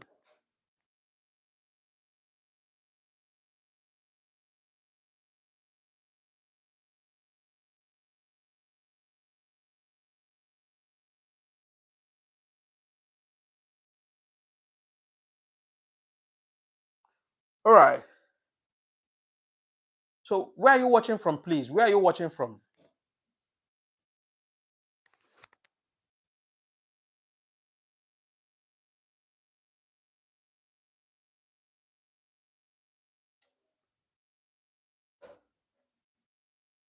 Eritrea. Oh, my brother from Africa. Thank you very much. Though I don't know much about Eritrea anyway, but I've heard about it. I've heard about the Eritrea. I've not been there before. I don't know much about it. How are you guys doing there? I hope your president is doing well. How's the politics there? How's the political life in Eritrea?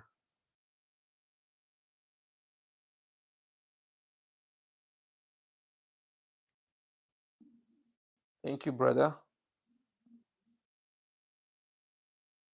So if you're joining us for the first time, please subscribe to the channel. Subscribe, please. Subscribe. Feel free.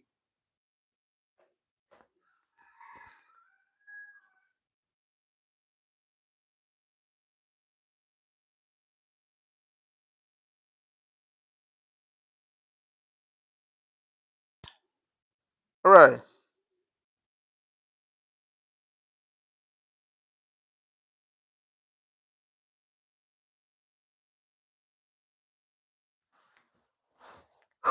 So, when it comes, I wanted to take a little bit break, but let me just continue with my discussion anyway. So, if you come to Nigeria, a country like Nigeria, a country of 250 million in population, I mean, shouldn't be importing anything essential commodity to Nigeria. It shouldn't. At least create jobs. Use those monies and during the time of budget, let government. I know that it's not government duty to build companies, right? If you cannot be able to build or make budget for it, can you invite foreign investors? You know, invite foreign investors to come and invest in Nigeria. It is as simple as ABCD. So that most of those things most of those things we import from outside can be produced in the country, and when it is produced in the country, can also create a job for the people, for the youth. It's not just all about trying to let's do this, let's do that, but create job opportunity for the youth, so that when our people, when they finish university, they'll be able to get a job. Dere Demeke. God bless Traore. We with him. I am from Ethiopia. Okay, my brother from Ethiopia, you're welcome. Are you here for the first time? If you're here for the first time, subscribe to the channel, please. Give me thumbs up, okay? And subscribe to the channel. Put on your notification, okay? So create job opportunities is very important. It's not just all about embezzling money, stealing from the people, stealing from the poor masses, but create job opportunity. When you create job opportunity, you're making life easier for the youth. If any youth that has a job will not think of go to steal, will not think of involving in a scam business or this Yahoo or ritual things and all that, because the person's brain is occupied. That's why the first way to fight insecurity, not just only insecurity, fight corruption, is to create job opportunities for the youth. Okay. Okay, yes, it is my first time and I already subscribed. Thank you very much for subscribing. God bless you, brother. Thank you. Thank you very much. You can also share your WhatsApp status, share on your TikTok, Facebook, Instagram, Snapchat, and all the rest, so that we can have wider audience. We always have very important discussions here. We're talking about Africa. We talk about African state of politics, right?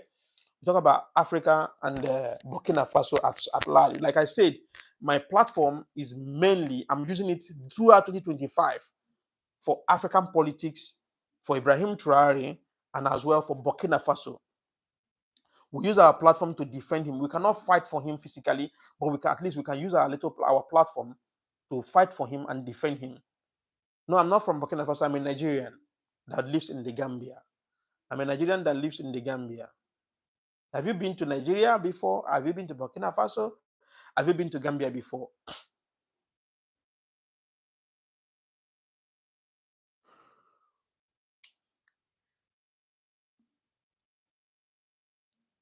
Okay.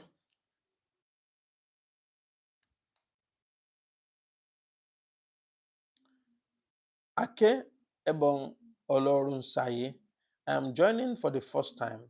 Watching from Nigeria. I pray the Lord will continue to protect him. I have subscribed. Thank you very much, brother. Thank you so much for subscribing. God bless you, brother. Thank you. Oh, Francis Binder said, agriculture, water, and energy. Exactly. Exactly. These are the main sector where the government should be investing our money into. Agriculture is number one. Water and the energy, very, very important. Tell me about Burkina Faso. I really want to visit Burkina Faso because of Traore. Okay. Burkina Faso. I've been to Burkina Faso anyway, but it's been a long time. It has been very, very long time. It was, I think, 2020, 2014 or thereabout. I was number one was on transit on the air. I had to travel from what's it called? I had to travel from what's it called? From Cameroon, sorry, to Burkina Faso. From Burkina Faso to to Mali. From Ouagadougou to Bamako. From Bamako to Senegal. So, but when I went there by land was 2011 when I crossed Burkina Faso uh, to Mali.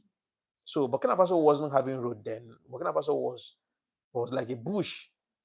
In fact, like I was like, I can't live in this place, you know. But now, as we speak, Burkina Faso is like a project. Burkina Faso now is developing seriously.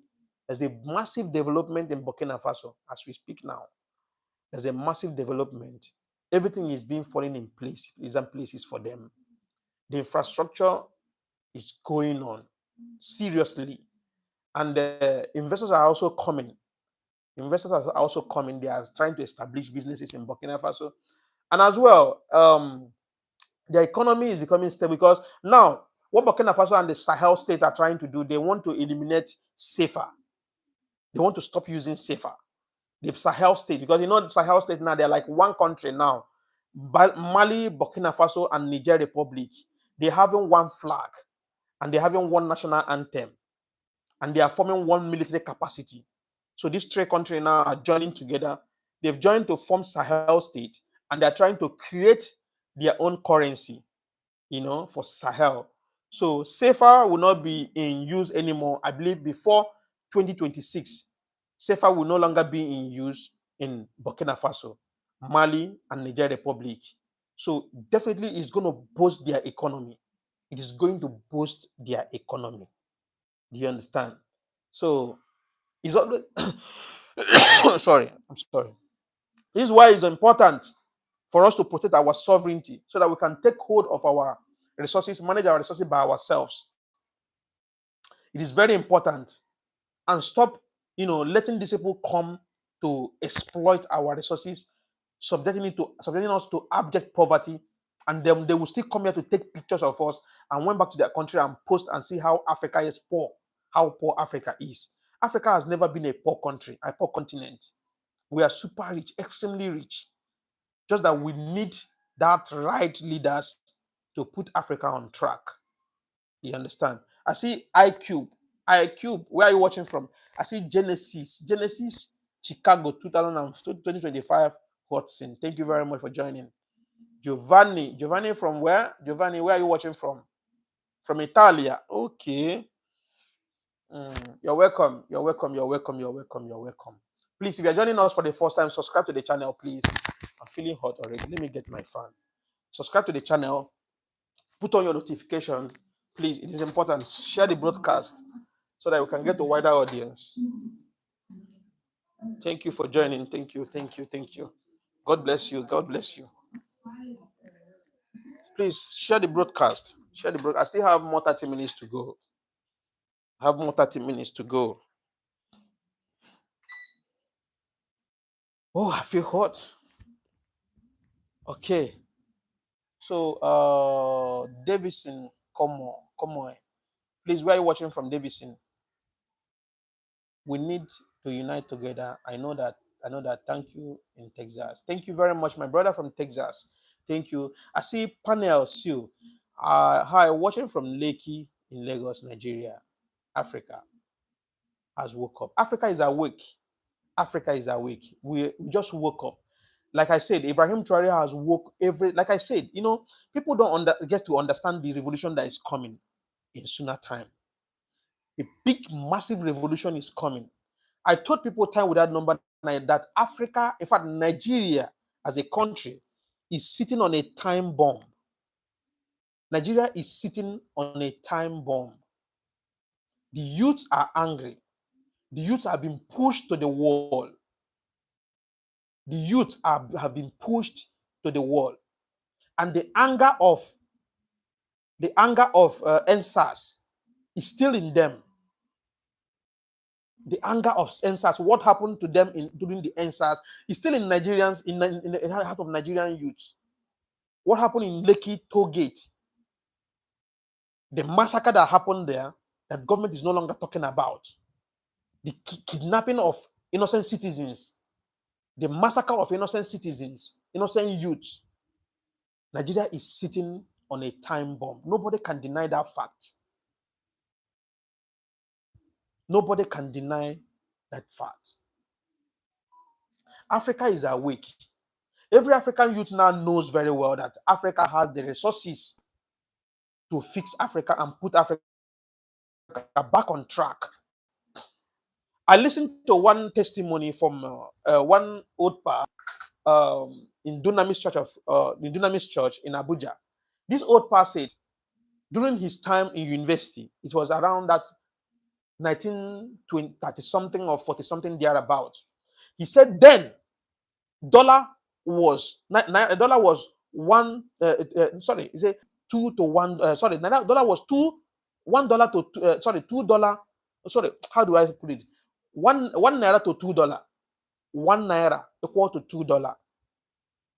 It means that naira was higher, 2 times higher than dollar as of 1930 something, 40 something. He said naira was $1 to $2, 1 naira to equal to $2. And he said during his time in university, he was getting paid. During his time in university, he was getting paid. He was getting paid for being in school during his time. He said that he got married while he was in university. He got married with the salary that was paid to him while he was in university. That is where he got money to get married to his wife. He married while he was in school. He said before he even graduated from the university, there is job available for him already. He said that Nigeria was the envy of the world because our economy was extremely super strong. Now, my question is, why are we here today? Why Nigeria is still at the back now as we speak? Our economy is next to nothing. Our economy is now next to nothing because of bad leadership. Because the people fail to hold the leaders accountable. That is why your representatives, your politicians in your constituency will want to schedule a time to come to your constituency. You will go and organize a carnival to welcome him. Because you have seen him as a superior. You have seen him as a demigod. You worship him. So they feel comfortable so comfortable in that crime, in that embezzlement. They feel comfortable in that stealing. They are stealing from the people. That is why they steal without fear. Because after stealing, you will still worship them. Start holding the politicians in your country accountable. Stop being afraid of them.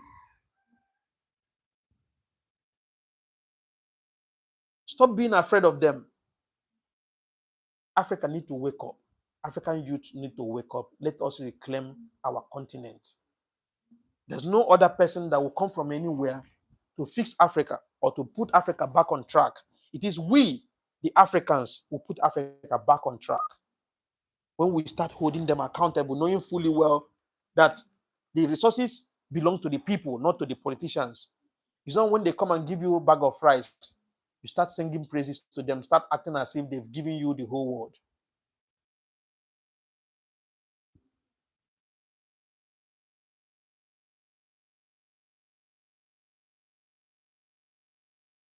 Okay, Francis Binder said, serious state-owned enterprises that are highly competitive to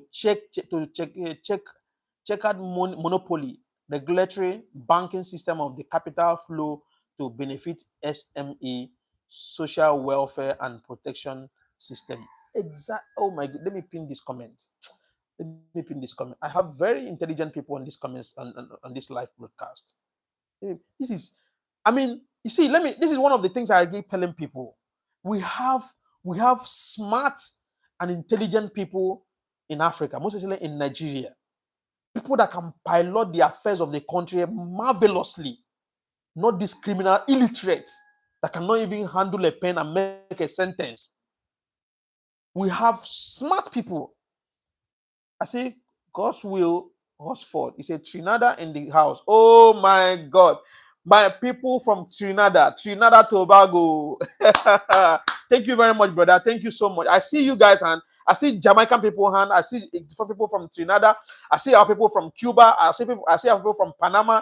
I see all of you guys from South Africa, America, North America. I see the pressure you guys gave to this Ibrahim, what's it called? Michael Langley. I see the protest.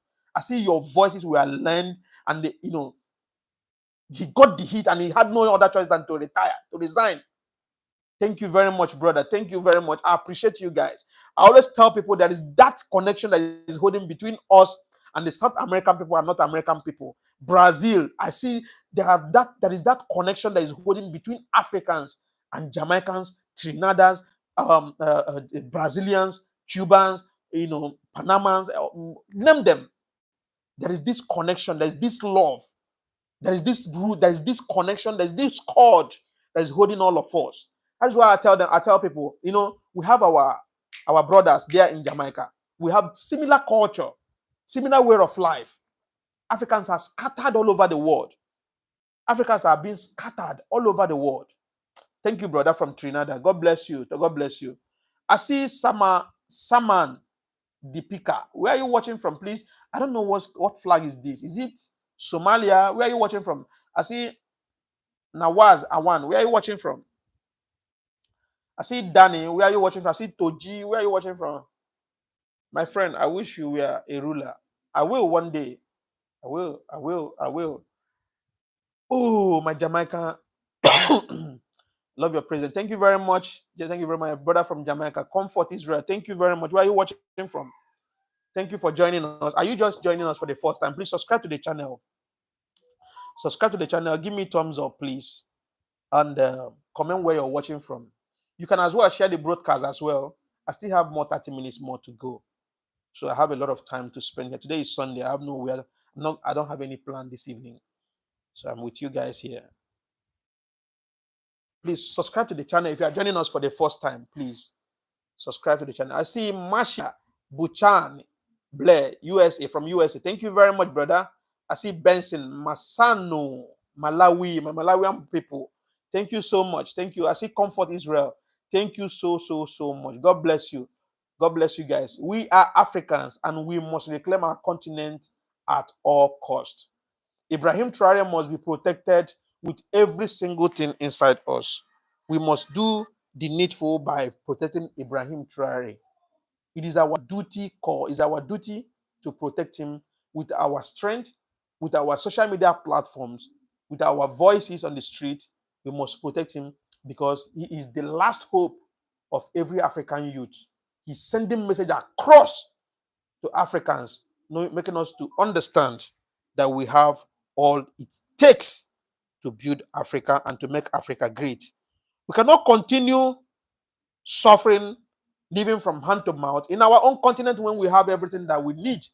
Politicians will come and steal a lot of money, steal billions and trillions, send it to the West, build houses and send their children there. Come back here and be telling you you have to engage in farming, you have to engage in this. Meanwhile, their children are living luxury life. So we must remove the caterpillars and tanker worms from the power so that we can take over our continent and put people that are capable of taking the affairs of the continent. Comfort Israel said, Ibrahim Traore is sent by the Holy Ghost, Holy One of Israel. Exactly. Thank you very much. Thank you. The word is listening. I know. Day before yesterday, yesterday, I had about 1,000 people watching me live. 2 days ago, I had about 2,000 to 3,000 people watching me live. So I believe the message is going across. We are passing the message. I don't know. I may not be perfect, but at least I'm sending messages to them so that it can get to the right authorities. We cannot continue being scared of speaking up in our continent. How many of us will you even kill? You cannot kill all of us at the same time. So with the little opportunity we have, with the little platform we have to start using it to speak up, to defend our continent, defend our country. So essentially, a country like Nigeria, Nigerian as a country, needs serious revolution. We are tired of old powers in power that have hold the people ransom, hold our resources ransom, doing nothing, not giving back the dividends of democracy. We are not enjoying anything as a people. And they will come back and be giving you, forcing you to come. 2027 is around the corner. 2027 is around the corner. And the election time is almost here.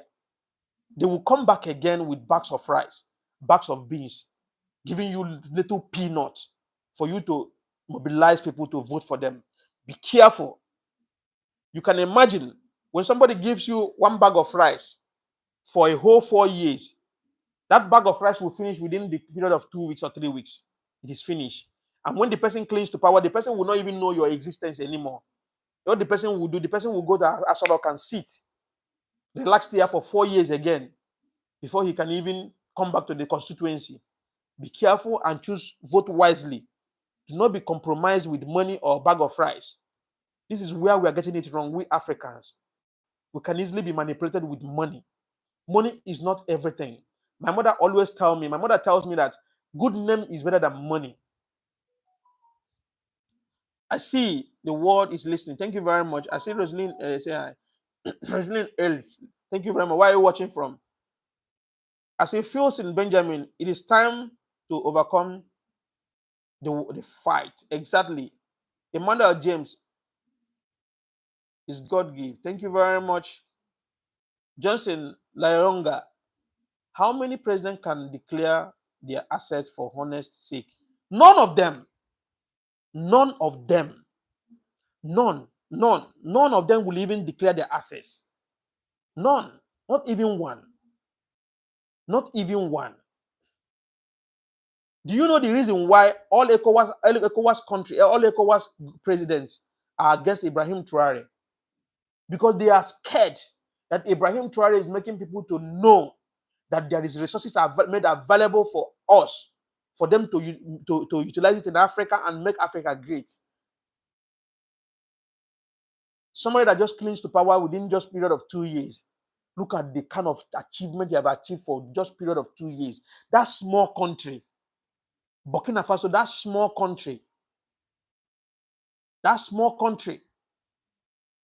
He said he will be giving his people 5,000 kilometers of road every year.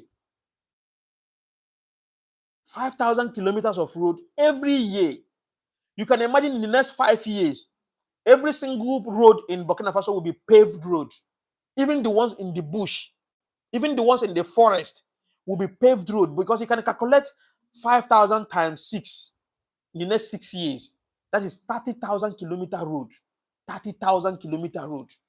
I doubt if Burkina Faso have such amount of road, 30,000 kilometer road. I doubt, because I believe from Benin Republic down to Fada, cross to Bamako border between Burkina Faso and Mali.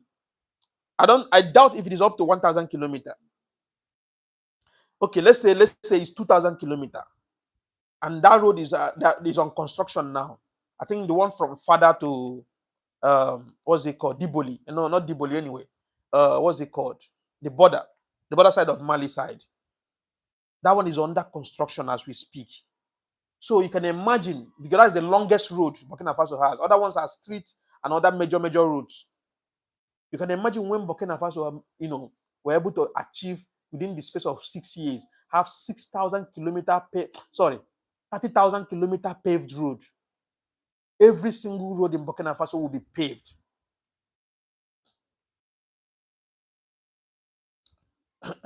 Okay. My brother from Dominica, God bless you. Benjamin, thank you. Filson Benjamin, thank you very much. God bless you. I see Habziba Yahuda. May the Most High surround this great man with the host of angels in the name of Savior Jesus Christ. Amen. Thank you very much, brother. God bless you. Your prayers are answered. Your prayers have been answered already. Rosalind Ellis from USA, thank you very much for joining us for the first time. You are joining us for the first time. Please subscribe to the channel. Please put on your notification. Please share the broadcast to wider audience so we can have wider audience and speak the truth the way it is. Speak the truth into power. Okay. Share the broadcast to your WhatsApp status, your WhatsApp channel. Share to your Facebook, your Instagram, your TikTok, your Facebook, your Instagram, your Snapchat, all of them. Share so that we can have wider audience. I see you, Everson Banda. He said, I salute President Captain Ibrahim Traore, that he is serious president who really felt pain time when he was studying at university about the Burkina Faso citizen. May God bless Ibrahim Traore. God bless you, brother. Where are you watching from? Everson Banda, where are you watching from, please? Where are you watching from? Rosalind Els, thank you very much. You are from USA. Thank you very much for joining us. Please, if you're joining us for the first time, subscribe to the channel. Please. Subscribe. Subscribe to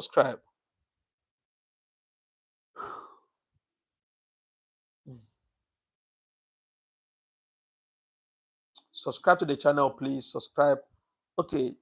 Genesis Chicago, he said, you keep standing, man speaking the truth. Bless you. Thank you very much, brother. Thank you, brother. Thank you. God bless you. God bless you. Thank you very much. Thank you. This your encouragement means a lot to me. That's all I need. Encouragement, words of encouragement. That's all I need. It means a lot for me. It means a lot. Thank you so much. Oh, my brother from Malawi. Thank you very much, brother. Everson Banda. Thank you very much. God bless you. Please put on your notification. Subscribe to the channel, please. Make sure that you're always here with us, okay? Please. Thank you very much. Aliyu Yahuza. May Almighty Allah continue to protect Ibrahim Traore. Amen. He will do that for us. That's all we want. Protect him.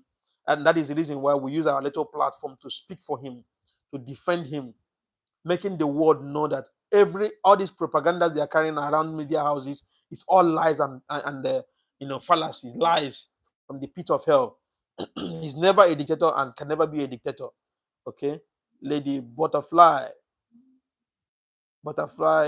name.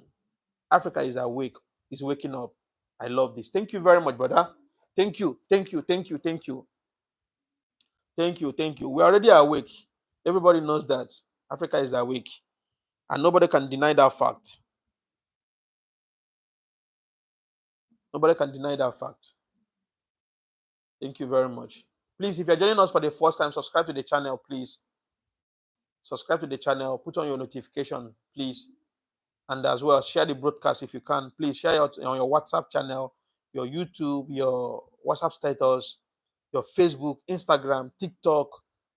Sorry, your YouTube as well. Share so we can have wider audience. We need wider audience. People need to hear the truth.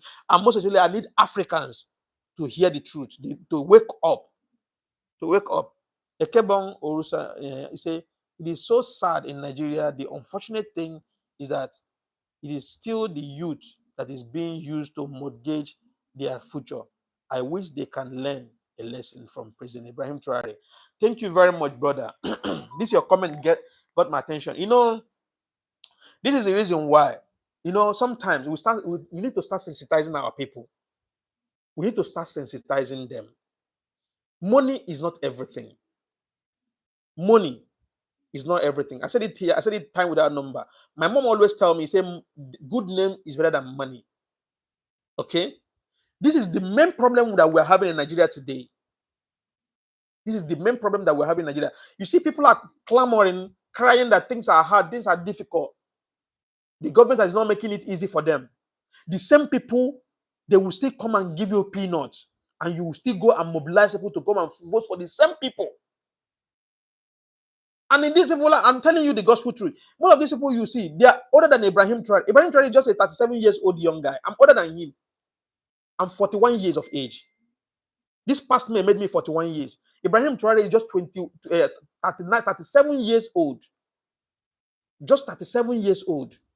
And he's doing this wonder. We've not been compromised with anything. If it is some people, some of these people, they would have sold their conscience already. France will even come and give him maybe 10 billion US dollar or 10 billion euro, give him mansion in France or anywhere in the West, tell him to go and relax so that they can still continue, doing their thing in Burkina Faso. But he resisted because good name is better than money. Our people are easy to be manipulated with money. Our people do not reason. During the election, you'll be surprised that the people that you are thinking that will carry on their affairs, that will take up this revolution, will be submissive to their slave masters, which they are politicians. And this politician will be using them to do dirty jobs, to do dirty things during the election, but send their own children to America to go and study well, to go and have good life, to go and enjoy the embezzled money they're embezzling here, live luxury life there, and they will come back here and be using you as an African youth that should know the best, that should know how to protect your integrity, protect your country, protect your interest. You'll be compromised with peanuts. Our people need to be sensitized, letting them know the importance of self-respect and dignity. Stop making these people feel like they are so special, like they are so superior. We cannot continue like this. It is impossible for us to continue like this. We must learn to call a spade at the right time. We must learn to hold them accountable. We must learn to remind them of their primary duty, their duties, what they're supposed to do. Dividends of democracy should go across the board, reaching every single African youth. We're not asking too much. We are not asking too much. Give us good pipe-borne water. Give us constant electricity. It is not too much. Give us good hospitals, medical facilities, standard medical facilities, so that when we are sick, we don't need to fly to abroad to treat ourselves. When they are sick, they don't need to fly to abroad to treat themselves. They can easily treat themselves in Nigeria or in Africa. Give us good hospitals. Build a quality educational system so that our children will have proper quality education. Government schools today are nothing to write home about. You cannot even have mind to send your child to government school as I'm speaking to you now. The walls of the government school are broken and fallen down. Nothing is being done. Even the students does not even have desk to sit to learn. There's no equipment. When you come to the laboratory, there's no equipment. Only private schools now are striving. How long are we going to continue like this, singing praises to criminals in power? We are not asking too much. Can you pay civil servants well?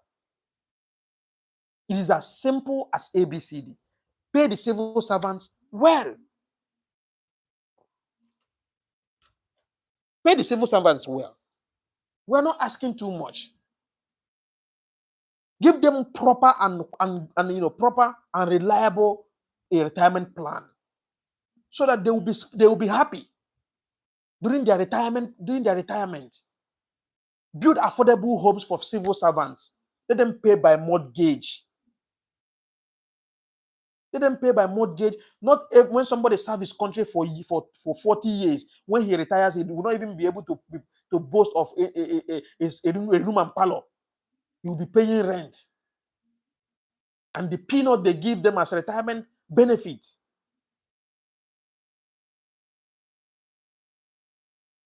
We cannot continue like this. We are not asking too much. We are not asking too much. What we are asking is the basic things that we deserve as a people.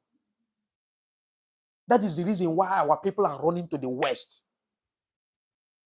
When they go, like you can imagine, when somebody gets visa to go to America, he will be celebrating and giving testimony in the church that he got visa to go to America. You can imagine. Will American go to church and give testimony when he got visa to come to Nigeria? The answer is no, because the system has failed us. The system has failed us in all ramifications. When our people travel to Europe or America, they will never want to come back again. They will start having kids there. That's why we litter everywhere in the world. We scatter everywhere in the world. We do not want to come back home again. You don't want to come back again because you are scared of coming back to sufferness, of coming back to a system that is not working, of coming back where you will come and Fulani herdsmen will slaughter you and nothing will happen. Where you will come back and policemen will point gun at you and shoot you gun and nothing will happen. Where you will come back to your country, you will die in road accident because there's no good road. Where you come back to your country, you drink water because the water is not well filtered. You got sick or have food. You have stomach problem. This is not all this is all we're asking for. We're not asking too much. If you want to steal money, if you want to embezzle money, you can embezzle, but let the dividends of democracy go across the board. If you are embezzling money, please, when you embezzle the money, use it and build company in Africa so that it can create job opportunity, so that our youth will stop criminal activities. An idle man is devil's workshop. When somebody is engaged in a particular business or work, he will not be thinking of how to go and steal. He will not be thinking of how to go and kill. He will not be thinking of how to go and kidnap. But because they are idle, there's no job. Somebody will spend 6 years in the university, spend 10 years in the university, come out, you will not have a good job. All you can engage yourself is to drive Okada or drive Keke Napep. Is that what we are for? We are bigger than this. But these same people will send their children to America, buy mansions, buy villas in America, in New York, in Texas, in Oregon, in Seattle, in Los Angeles, buy big houses, buy hotels, because these politicians you see like this, they don't know anything about business. What they know is politics. And most of them has criminal record before they even enter politics. So they don't have any reliable business on their own. They don't have no skill, most of these politicians. So the only business they understand is hotel business. They will go and buy a hotel, send their children to America to go and live in their mansions, send their relatives. They will even pick their extended relatives out of Africa to go and have good life in America and then come back to Africa to come and play politics with the life of the people, to come and play politics with the life of the innocent Nigerians and innocent Africans. And people will be singing praises to them. You see them, you start singing, on your mandate we shall stand. You're singing, on your mandate we shall stand, to somebody that have hold your destiny ransom, hold the destiny of your children ransom. You are singing on your mandate, we shall stand. With somebody that has over 10 houses outside Nigeria. Somebody that have nothing to lose. If Nigeria is on fire today, the next thing he enter private jet down to America with his family and abandon you to burn to ashes. You'll be singing on your mandate, we shall stand. Who did this to us? Who did this to Africans? We are good in singing praises to politicians, making them feel so superior. When they come with lies, telling you, vote for me, I will do this for you, I will do that for you, I will do this for you. Somebody that does not have job, somebody that does not have business, trace them. When they started politics, these people you are seeing today, when they started politics, check their record. Most of them are hardened criminals. Most of them are scammers. Most of them are scammers. Most of them are hardened criminals. Most of them have very bad criminal record. And they enter politics. How will you expect somebody that has criminal record to become your representative in the government and deliver the dividends of democracy? It is impossible. This is impossible. We thank you very much, Mr. Francis Binder. We employ these people to serve us. They are our servants. They should see us and be hailing us. They should be singing praises to us, not we singing praises to them. They are our servants. Hold them responsible. As of yesterday, over 200 people have been massacred in Benue State. Over 200 people has been killed in Benue State as we speak. There's no single statement from the presidency till now. Hundreds of people were killed in Kogi State. No statement from the presidency. No action has been taken. A lot of people have been killed in Enugu State. Our women have been raped in Enugu State. No action has been taken. Kaduna State, a lot of people have been killed by Fulani herdsmen. And the worst part of it is that these people know very well the killers of this, the killer. They know the people that are perpetrating this evil act. But they are scared to go for them because they know these people are Fulani herdsmen. They are Fulani people. They are Fulani tribe. Because they know very well during the election they will be used. That is why if you come to the northern part of Nigeria, they use poverty to weaponize. They use poverty to penetrate these people with poverty. During the election, they will use even a child of 5 years to vote. They make they subject them into abject poverty because of their selfish interest. And the northern people cannot reason, they cannot wake up. Deprive them from education, quality education. Deprive them from, if you go to the northern state now, let me tell you the gospel truth. If you go to the northern state of Nigeria, Northerners has the highest amount of politicians in Nigeria and the highest amount of billionaires in Nigeria. But Northerners are the poorest, Northern states are the poorest states in Nigeria as we speak. Do you know why? Those elites are using the poor masses to play politics. They are using the poverty as a tool, as a weapon. How long are we going to be condoning this? How long are we going to be suffering in this? How long are we going to be closing our mouth, being scared to speak up? I am ready to die for this. We cannot continue like this. We cannot continue like this. 2027 is around the corner. I am ready. This is my little platform. I will speak. If they have ear, let them hear. He who has ear should hear. A country like Nigeria that has almost all the natural resources, that has everything, cannot be boast of constant electricity. Don't even have good roads. The youth will finish university will not have job. There's no job. And you are asking why there's a high rate of crime.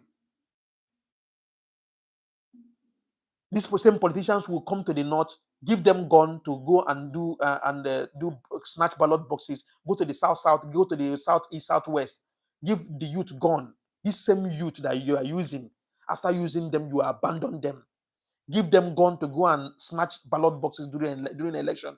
After the election, you leave them with the gun and leave them in hunger. When somebody is hungry and he has a gun, what do you think that person will do with the gun? Is to kill or to snatch anything. The insecurity that they are carrying of today in Nigeria is caused by the elite, the politicians.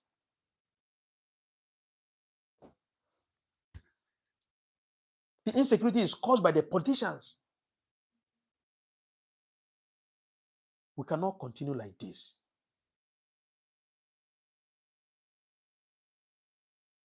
Cannot continue like this. Our people in diaspora has been subjected into slavery kind of condition. Our people, have you gone to Italy and see our brothers in Italy? The ones that cross Mediterranean Sea to Italy. They have been subjected into inhuman condition, most of them. We are not being respected anywhere in the world. That slavery mindset is still going on in the West. They still see us like the children of the slaves, and we cannot wake up. We cannot ask them to leave so that we can get hold of our resources and manage our resources by ourselves. It is time every single African youth should wake up. Nigerians, 2027 is around the corner. The ball is in your court. The ball is in your court. You are the one holding the knife. You are the one holding the yam. Is whoever that you cut and give will eat. If you allow politicians to use you, you are on your own. If you allow the politicians to use you during the election, you are on your own. You will suffer again in the next 4 years. But if you resist, be not, and stand for the truth and defend your country, posterity will judge you right. But if you submit yourself to the politicians for them to use you to perpetuate evil, posterity will judge you wrong. Be careful. It is time for us to start holding them accountable. Enough is enough. We cannot continue like this. I've said the time without number. We cannot continue like this. We have suffered a lot. During the time of slave trade, till the time of colonization, till now, we're still suffering. When are we going to get it right? Are we going to sit on the fence and allow our children, our grandchildren to call us cowards? This is why I always love Omoye Traore of Nigeria. I love Traore so much. As I am bitter, you see me bitter, the same way Traore is bitter with this evil that's going on in the government in Nigeria.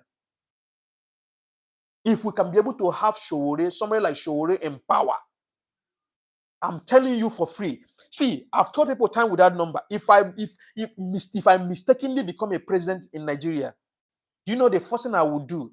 The first thing I will do first is to go and build maximum prison. That's the first thing I do, because whatever you sow, you will reap.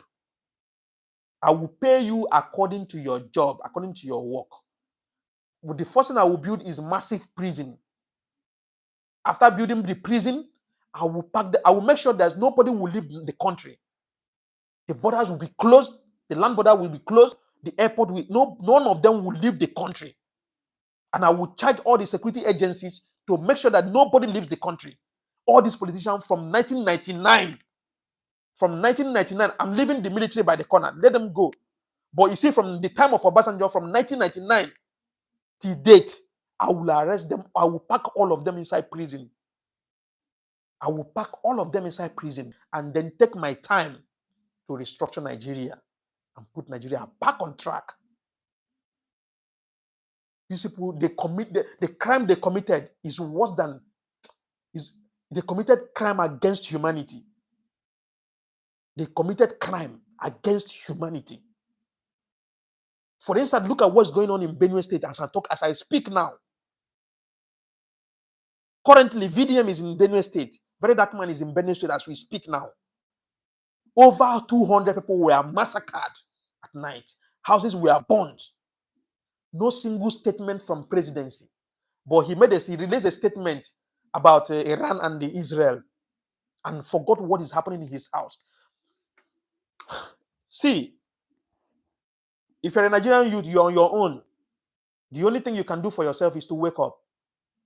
That's the best thing you can do for yourself. Wake up. Like I said, 2027 is around the corner. You already know INEC has failed you woefully. And the INEC has been compromised already.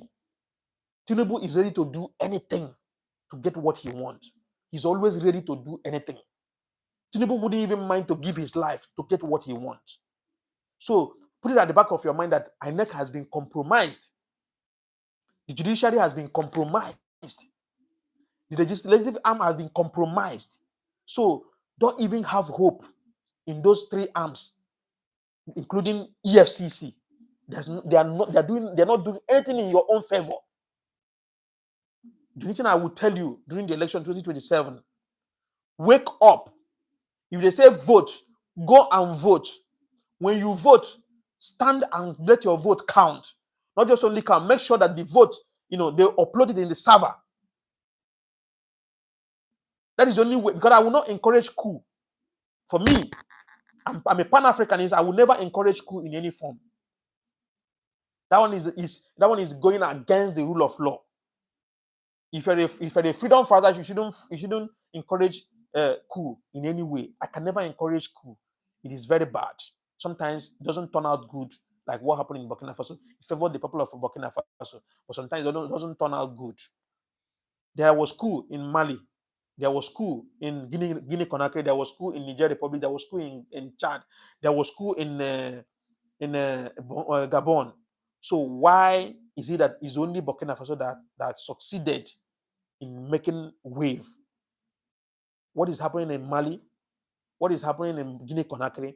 What is happening in Gabon? What is happening in Chad and Niger Republic? So I will never encourage coup in any form. Okay, I see. Standing together as one in great numbers is power. Exactly. Godfrey Cheto, where are you watching from? True. Ibrahim Traore is strong Muslim brother. Unite. He is telling the truth. It's time to stop. Exactly. What is happening now is affecting our future. Exactly. Ethel San, he said all of color units. Please prayer for Ibrahim Traore, African United. Exactly. So guys, I've tried. I've been here for 2 hours and 20 something minutes. Let me take some break. I'll come back later. A minute. Let me take a break.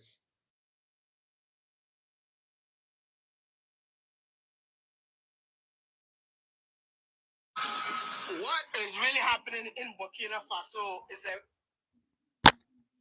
in a powerful revolution that I believe that the entire continent of Africa can emulate. I mean, when you have a leader that really cares about his people, he makes sure that he delivers.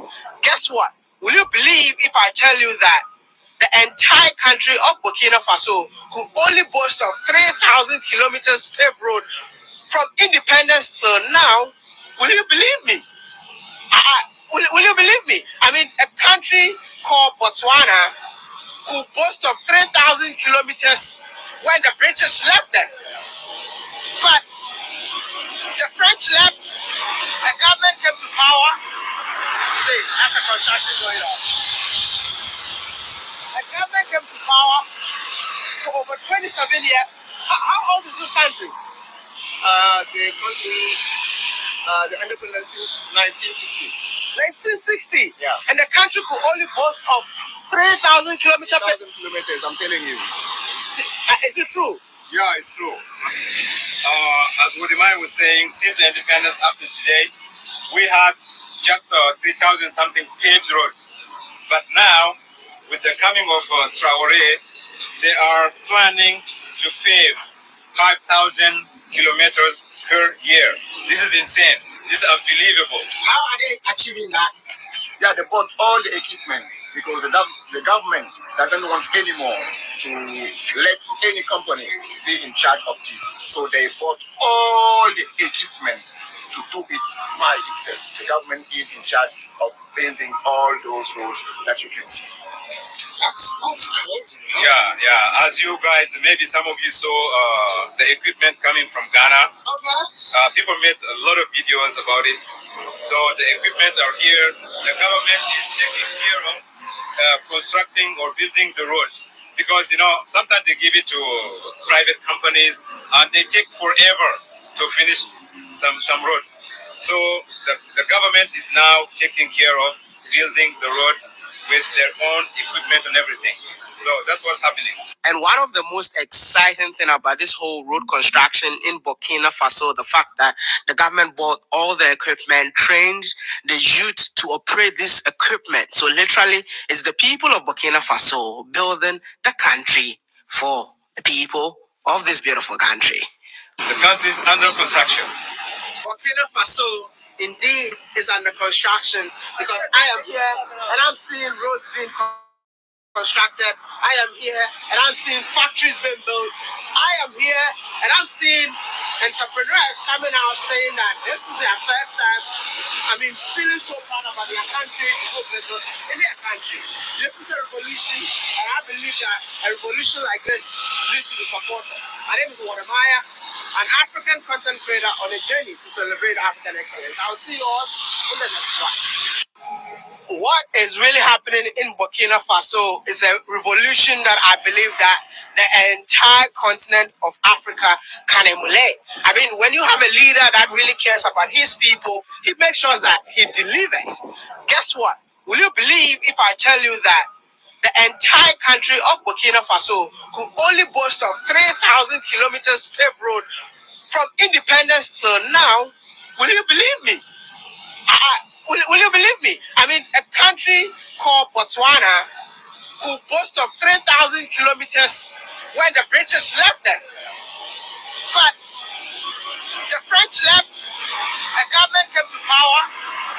See, that's a construction going on. A government came to power for over 27 years. How old is this country? The country, the independence since 1960. 1960. Yeah. And the country could only boast of 3,000 kilometers. 3,000 kilometers, I'm telling you. Is it true? Yeah, it's true. As Wodimai was saying, since the independence up to today, we had just 3,000 something paved roads. But now, with the coming of Traore, they are planning to pave 5,000 kilometers per year. This is insane. This is unbelievable. How are they achieving that? Yeah, they bought all the equipment because the government doesn't want anymore to let any company be in charge of this. So they bought all the equipment to do it by itself. The government is in charge of building all those roads that you can see. That's crazy. Yeah. As you guys, maybe some of you saw the equipment coming from Ghana. Okay. People made a lot of videos about it. So the equipment are here. The government is taking care of constructing or building the roads. Because, sometimes they give it to private companies and they take forever to finish some roads. So the government is now taking care of building the roads with their own equipment and everything. So that's what's happening. And one of the most exciting thing about this whole road construction in Burkina Faso, the fact that this equipment, so literally Burkina Faso building the country for the people of this beautiful country. The country is under construction. Burkina Faso under construction, because I am here and I'm seeing roads being constructed. I am here and I'm seeing factories being built. I am here and I'm seeing entrepreneurs coming out saying that this is their first time. I mean, feeling so proud about their country to do business in their country. This is a revolution, and I believe that a revolution like this needs to be supported.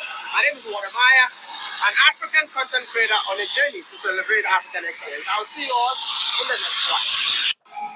What is really happening in Burkina Faso is a revolution that I believe that the entire continent of Africa can emulate. I mean, when you have a leader that really cares about his people, he makes sure that he delivers.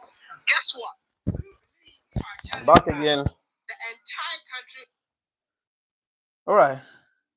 Let me read the comment section. Okay. Okay. Etel Sand said, all of color finish. Okay. I think I read this. Mopil 17. Mopil 72 studio said, he said, you are supporting colonialists.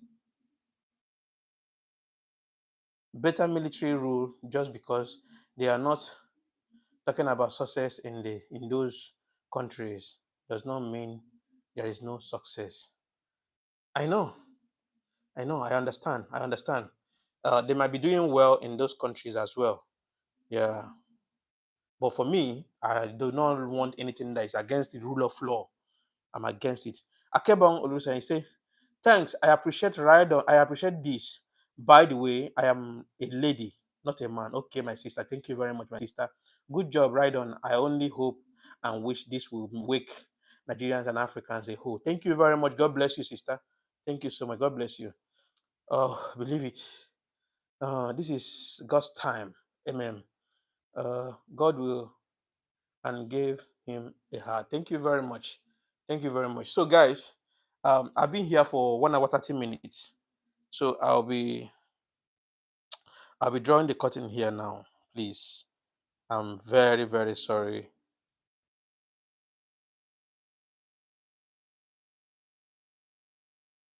Okay. Thank you so much. I'll catch you guys tomorrow morning by 9 a.m. Please. Oh, I'll catch you guys 9 a.m. tomorrow morning.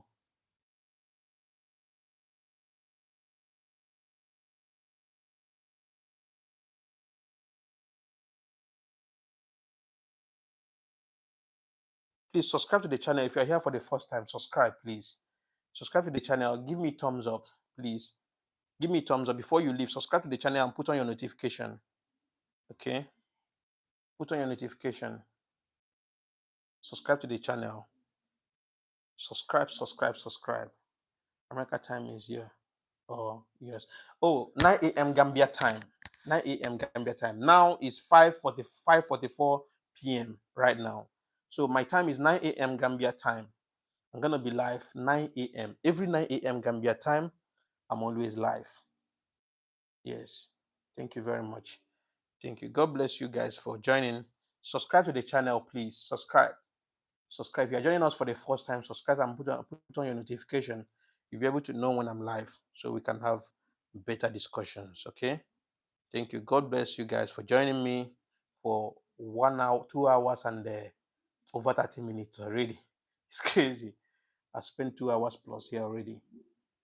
Okay, now it's in 12:44 p.m.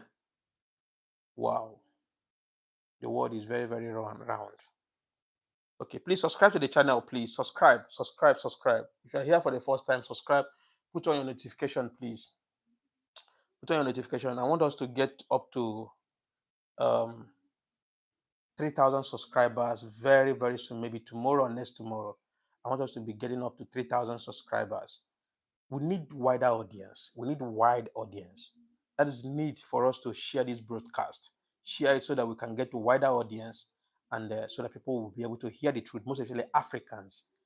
Africans need to hear the truth. We need to hear the truth. We need to know the importance of holding our leaders accountable. We need to know the importance of knowing our rights and doing the right thing. It's not just every time worshiping politicians, making them feel so superior, making them feel like they are demigods. We need to start doing the right thing. Start, doing the right thing. So subscribe to my channel, put on your notification. Let's get this account to 3,000 subscribers. We need to get to 3,000 subscribers. It is important. Okay? It is important. So, I'll be leaving you guys here today. Thank you very much. God bless you guys. God bless you. God bless you. God bless you. God bless you. Please subscribe to the channel. Before I leave, I'm just checking something. Subscribe more, please. Subscribe, subscribe, subscribe, subscribe, subscribe. Subscribe, please. Subscribe, please. Subscribe, please. Please subscribe. Subscribe. If you've not subscribed, please subscribe. Subscribe to the channel. Put on your notification, please. Tomorrow morning, we'll be talking about African state of politics. Tomorrow morning, we will be talking about African state of politics. It is important that we speak about African politics and sensitize our people and letting them know the importance of, self-respect. When you have self-respect, you will not be compromised with money. If you have self-respect and dignity, you will not be compromised with money or material things. If you have self-respect, you will know the importance of standing on the truth, speaking truth into power. So 9 a.m. Gambia time, that is 10 a.m. Nigerian time. I don't know where your location is. I don't know what time it is now, but every 9 a.m., put on your notification. You will catch me live discussing African politics, the state of African politics, tomorrow morning, every 9 a.m. and 8:30 p.m. Gambia time. So today is Sunday. I just choose to come live earlier today so that we can talk before this. I can be able to relax because today I have to go to this. I have to go do sports this evening anyway.